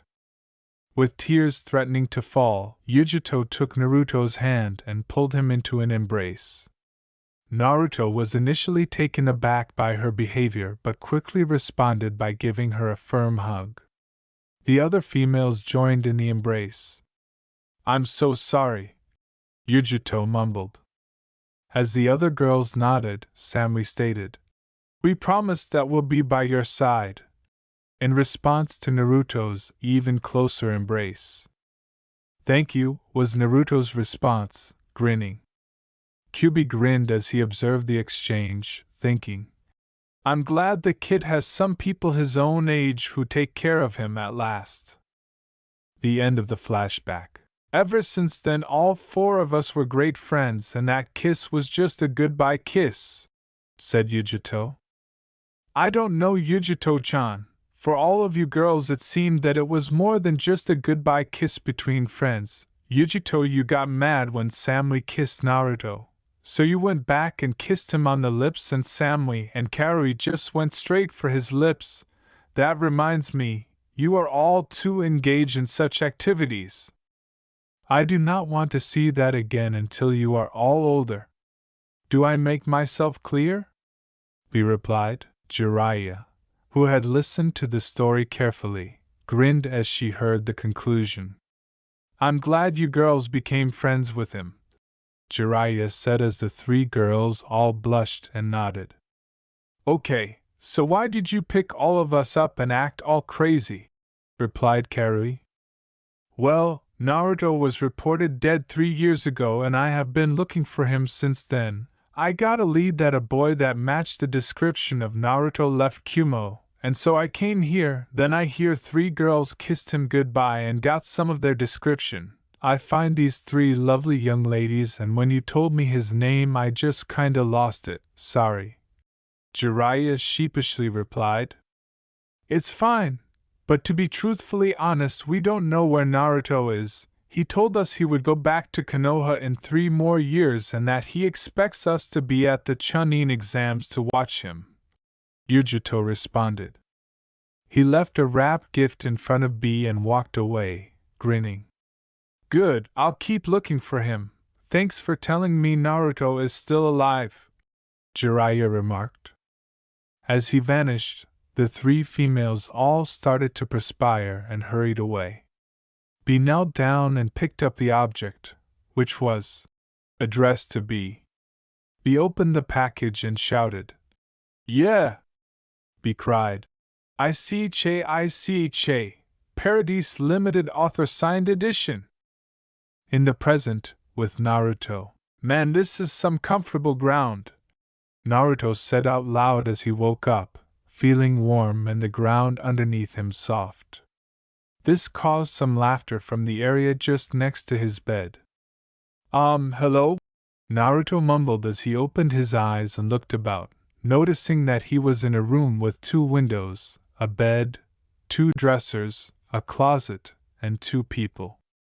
The woman Naruto saw before he fainted said, Hello, how are you feeling? Naruto said, Perfectly fine. May I ask who you are? Mei said, My name is Mei Terumi. Who are you? Naruto questioned. I'm Naruto Uzumaki. Why am I MNPM? Till the adolescent woman in front of him glomped on him. I thought you were dead, Mei said as she put her head on Naruto's chest and tightened her embrace. Her response to his name alarmed Naruto, so he inquired, To-san, why is this woman hugging me? Kid, you need to remember things better. What did I say about how the Terumi clan had a guardian system with the Uzumaki clan? Kyubi responded. Well, you said that the clan would pair newborn children with each other and make them grow together, only to find out that it was an arranged marriage. Where are you going? Oh, I get it, Naruto replied as Kyubi began to sweat. Stupid Sochi, thought Kyubi. Naruto shouted, Hey To-san, I heard that, but Kyubi chose to ignore him. When Naruto questioned, Mei-chan, are you okay? The girl's head lifted, revealing to Naruto the tears streaming freely down her cheeks. I thought you were dead. I was told you died, Mei remarked, leaning in to give Naruto a passionate kiss that made him panic. Mei-chan, I'm only 9. Naruto retreated, gazing at the girl who was still sobbing and resting on him. I'm sorry, I just got carried away, Mei said, looking shyly down, making Naruto feel guilty. It's Mei-chan. I just wasn't expecting to be kissed like that at my age. Now if you would please explain to me where I'm at and how you found me, said Naruto. Mei laughed as she nodded and shifted to the side, resting her head on Naruto's chest. Well, I was at the Yuzushio ruins because I was remembering trying to get a picture of where my clan lived before we were forced to leave, and I saw you enter the Yuzukage Tower, and when you came out you collapsed crying. Then you took off before I could talk to you. I heard you screaming about how you were going to kill the Hokage and a man named Danzo. Why? Mei said. I encountered a seal in the Yuzukage's office. It showed me the memories of the Yuzukage to what seemed like a 24-hour period. I saw the betrayal of Yuzushio by Konohagakure, the fight between Yuzushio and IWA, the last jutsu my grandfather ever used, and how he killed thousands of IWA shinobi with said jutsu. The jutsu is a sacrificial jutsu where he sacrificed himself. It creates a massive whirlpool that sucks the enemies into it with such force that it crushes their body. I also saw my clan die over and over and over again. Women, children, it didn't matter to them. They slaughtered everybody in the village that they could. The reason why I was screaming was because I found out that Danzo, somebody who used to be the commander of a section of the Leaf's shinobi army, backed out of Yuzushio, leaving them with very few shinobi to defend themselves with. I was rash when I said I wanted to kill the Hokage. He apparently had nothing to do with it, and upon finding out he crippled Danzo, I wished to take that a step further and kill Danzo to bring vengeance to my clan. Naruto explained while he stared Mei directly in the eyes. Naruto-kun, let me help you. I'm going to be your wife in a few years, so I wish to back up my future husband, Mei remarked with a smile after nodding in understanding. Wait, why would you still wish to become my wife? I know that you were to be my guardian, but why would you still want to become my wife? I mean, it's not like you would have a hard time getting the attention of any male that you were interested in, Naruto said. Mei shocked Naruto by asking, Did Kyubi tell you that I was going to be your guardian? Naruto retorted, Yes, he did. How did you know I was the container for Kyubi? Kushina-sama told me before her birth that you were to become the container for the Kyubi. She explained everything to me. How you aren't the demon and just the jailer. After your father sealed Kyubi inside you, I was told that you had died from the sealing process by an old man and woman claiming to be village elders. I was in shock and I left the village with my mother and father. We were the only Terumas left, and since you were the last Uzumaki, we had nobody to follow or be loyal to. So we moved to Kirigakure, and now that I know you are alive, I wish to be your wife just like I was supposed to be. Mei continued with a grin. Naruto lowered his head and remarked, Mei-chan, I really don't think you want to be involved with me at all, not after you find out what I will become. I know you aren't a demon, Mei remarked, placing her finger beneath Naruto's chin and gradually raising it. What are you talking about, Naruto-kun? In a whisper, Naruto said. That's where you're wrong, Mei-chan, retorting in a whisper. I don't believe you. Kushina-sama told me that you were not a demon. Mei, thanks, Mei-chan. It's good to hear that some people don't believe I'm a demon, Naruto said with a smile. If only you knew, Naruto lamented. Mei-chan, don't you think you're a little too comfortable around me? I mean, we just met, Naruto said, grinning as Mei returned his smile and huddled closer to him. And we were going to and are going to be married, so sorry if it bothers you, but you better get used to it, Mei replied with a grin. Kyubi mused to himself. My Sochi sure gets lucky with women. If you really still want to get married like we were supposed to, then I won't go against it. So where are we? Replied Naruto. Pulling her head from Naruto's chest and looking into his deep electric blue eyes, Mei replied with a bright smile. We're in a home in Uzushigakure that survived the assault. It belonged to the head of the Uzumaki clan. Can we just stay like this for a while? I want to get to know my fiancé. Naruto looked back into Mei's emerald eyes and nodded. I would like that, Naruto said.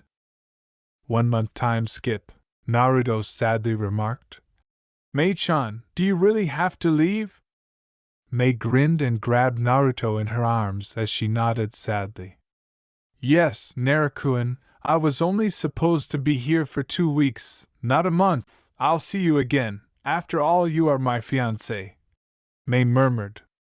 Naruto gave Mei a passionate hug in return, whispering, Mei-chan, I'm going to miss you. Mei kissed him on the cheek and muttered back, I'll miss you too, Naruto-kun. To-san, now what am I supposed to do? Said Naruto, seeing his fiancée's departing shape as Mei released the hug and started to walk back to Kirigakure. With a wicked grin, Kyubi remarked, Kit, now we start you toward training. In the back of his mind, Naruto could just feel his To-san's smile, thinking, oh, this is going to be bad. The chakra split into 5 parts, each of which became a different element. The elements arranged themselves to reveal Naruto's first, secondary, and other affinities. Sochi, give me a second, I'm going to find your affinities, Kyubi said as he reached into Naruto's chakra reserves and took a small portion of it, pushing some of his own chakra into the small portion. Kyubi exclaimed with excitement, I don't believe this, goddamn, my Sochi is a genius! Fearfully, Naruto questioned, What, why am I a genius? Is something wrong? No, Sochi, everything's alright. You are a genius because you have an affinity for every primary affinity. They are all incredibly strong as well. Your strongest are wind, fire, and water. Your secondary affinities are earth and lighting. You have the potential to become the first to actually master all of the affinities, Kyubi said in a state of total and complete disbelief. Naruto, irritated by his Two-san's deceit, retorted, "What are you talking about, Two-san? Don't lie to me. I know a few people have mastered all of the elements before. You are kid to a degree. What I'm talking about is you truly being a master at these elements. You see, people can use all of the elements with enough training. When I say enough training, I mean years upon years of training only using that element. These people can master this element to a degree. The elements they don't have an affinity for, or they don't have a strong enough affinity, they need to call out the jutsus they use. For you, all of your affinities are strong enough so you don't have to call out the jutsu and just say it in your mind. Also, your strongest elements with enough, you will be able to simply call out the jutsu in your mind and it will appear. Of course, doing this will also take slightly more chakra. But I'm sure with your crazy chakra reserves you won't need to worry about that." With a look of pride, Two-san, if I won't need to call out my jutsus, then why was it whenever I would watch Samui-chan and her team train with Ajizan-B they would have to call out jutsus? Naruto inquired. Soji, having strong enough affinities to actually master the element to a point where you won't have to call out the jutsu is extremely rare. I mean extremely rare. I would bet only 100 people from each generation having a strong enough affinity to master their element to a degree where they no longer need to call out their jutsus. And here my Sochi has all 5 affinities to such a degree that is unheard of. Kyubi continued with a proud grin. "This means you teach me a bunch of jutsus, right?" inquired Naruto, who was ecstatic. Then again, Hisoka Niken could train Naruto behind my back, but Kyubi dismissed the idea, thinking, "He wouldn't go behind my back, right?" Kyubi explained, "I'll teach you quite a few jutsus for each element, but I will only allow you to get to about high Jounin level by the time we get back to Konoha. I don't want you to become so strong that you outrank anybody in Konoha by the time we get back, and with my and Hisoka's training that will be quite possible by the time we get back, and, in the meanwhile, Hisoka." "Yes! At last I get to instruct my nephew!" Hisoka screamed, terrifying his twin sisters Kami and Yami. "Oh shit," he thought to himself as his sisters beat him for frightening them. "Oh come on, don't you want your nephew and the one selected for the prophecy to receive training from a god, in an attempt to escape the thrashing?" Hisoka inquired. "Naruto is back. Are you going to finally explain to me what my Dijitsu performs, Two-san?" Naruto inquired. Kyubi chuckled at his forgetfulness. "Yes, sorry about that, Sochi. Your Dijitsu, the Dokujime, is the base for the Sharingan, Byakugan, and the Rinnegan. Your Dijitsu is a much more powerful version of all 3. Think of your Dijitsu as the ultimate Dijitsu. It allows you to see the deep hidden tenketsus of the human body that can instantly kill or knock out the opponent instead of just cutting off the chakra. Don't get me wrong, Byakugan wielders can kill or knock out their opponents by targeting the tenketsus. But you will be able to visibly see the deep hidden tenketsus that will allow you to make your opponent's body overflow with chakra, completely shut off the chakra, or put their chakra in stasis, making them pass out. Like I said, Byakugan wielders can do this also. But they must hit almost every tenketsu in the human body, where you will only have to hit a couple hidden tenketsus. On to the Sharingan. Your Dijitsu is a vastly improved Sharingan. It allows you to copy, calculate, and predict your opponent's movement just like the Sharingan, but to an even greater detail. Also, when you get to the last stage of your Dijitsu, you won't have to kill your best friend to unlock it. Upon unlocking the base of the Sharingan, you will unlock the power similar to the Rinnegan. Once you unlock that power, you will be able to, much like the Rinnegan, control gravity, able to make secondary and tertiary elements. The Rinnegan requires you to train to use the secondary and tertiary elements. But with the Dokujime it will act as if you have the bloodlines for the secondary or tertiary elements, making it extremely easy for you to use them no matter how rare the element is. But then again, with how strong your elements are, I would guess you could even make some of the secondary or maybe even tertiary elements even without unlocking that power of your Dijitsu. Anyways, once you unlock that power, your eye will change. I'm sure what it will look like since Hisoka Niken never told me. But knowing him, it will probably look absolutely amazing as he tends to go all out on appearance. Anyways, once your eye changes, you will have to unlock 3 more levels to finally master your Dijitsu. I will tell you what you will gain when you unlock those levels when you unlock the last level of the base of the Sharingan.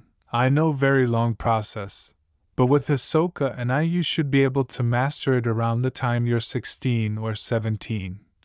Kyubi told Naruto, "Toussaint, if what you said is true and the Dokujime is the base for all 3 of these legendary Dijitsus, then how has my Dijitsu never been activated before? But all of the others have?" asked Naruto, who had moved to a tree and sat down with his back against the tree, perplexed by something. Naruto inquired. "A very perceptive Sochi. The reason for the other Dijitsus being activated is that Hisoka Niken created them, taking a piece of his master Dijitsu and creating 3 separate Dijitsus. He wanted to see how they all worked in real life separately before allowing somebody to activate his masterpiece. Needless to say, the Dokujime has been up for grabs for thousands of years now, but nobody has had the requirements to get it," Kyubi said. "So, did I simply acquire this Dijitsu because I am the creator's nephew?" Naruto inquired. Kyubi chuckled. "No, Sochi, I have already explained the requirements to you. This Dijitsu is only to be activated by person and his descendants if they are strong even to hold the Dijitsu," said Kyubi. "Alright, Toussaint, what are we going to do now?" Naruto nodded. Naruto posed yet another query. "Why, it's time to start your taijutsu training, muahahahahaha mahahaha," Kyubi stated with another wicked smile and a wild laugh. When Naruto heard his father laughing maniacally, he thought, "OSH*T, this is not going to be good.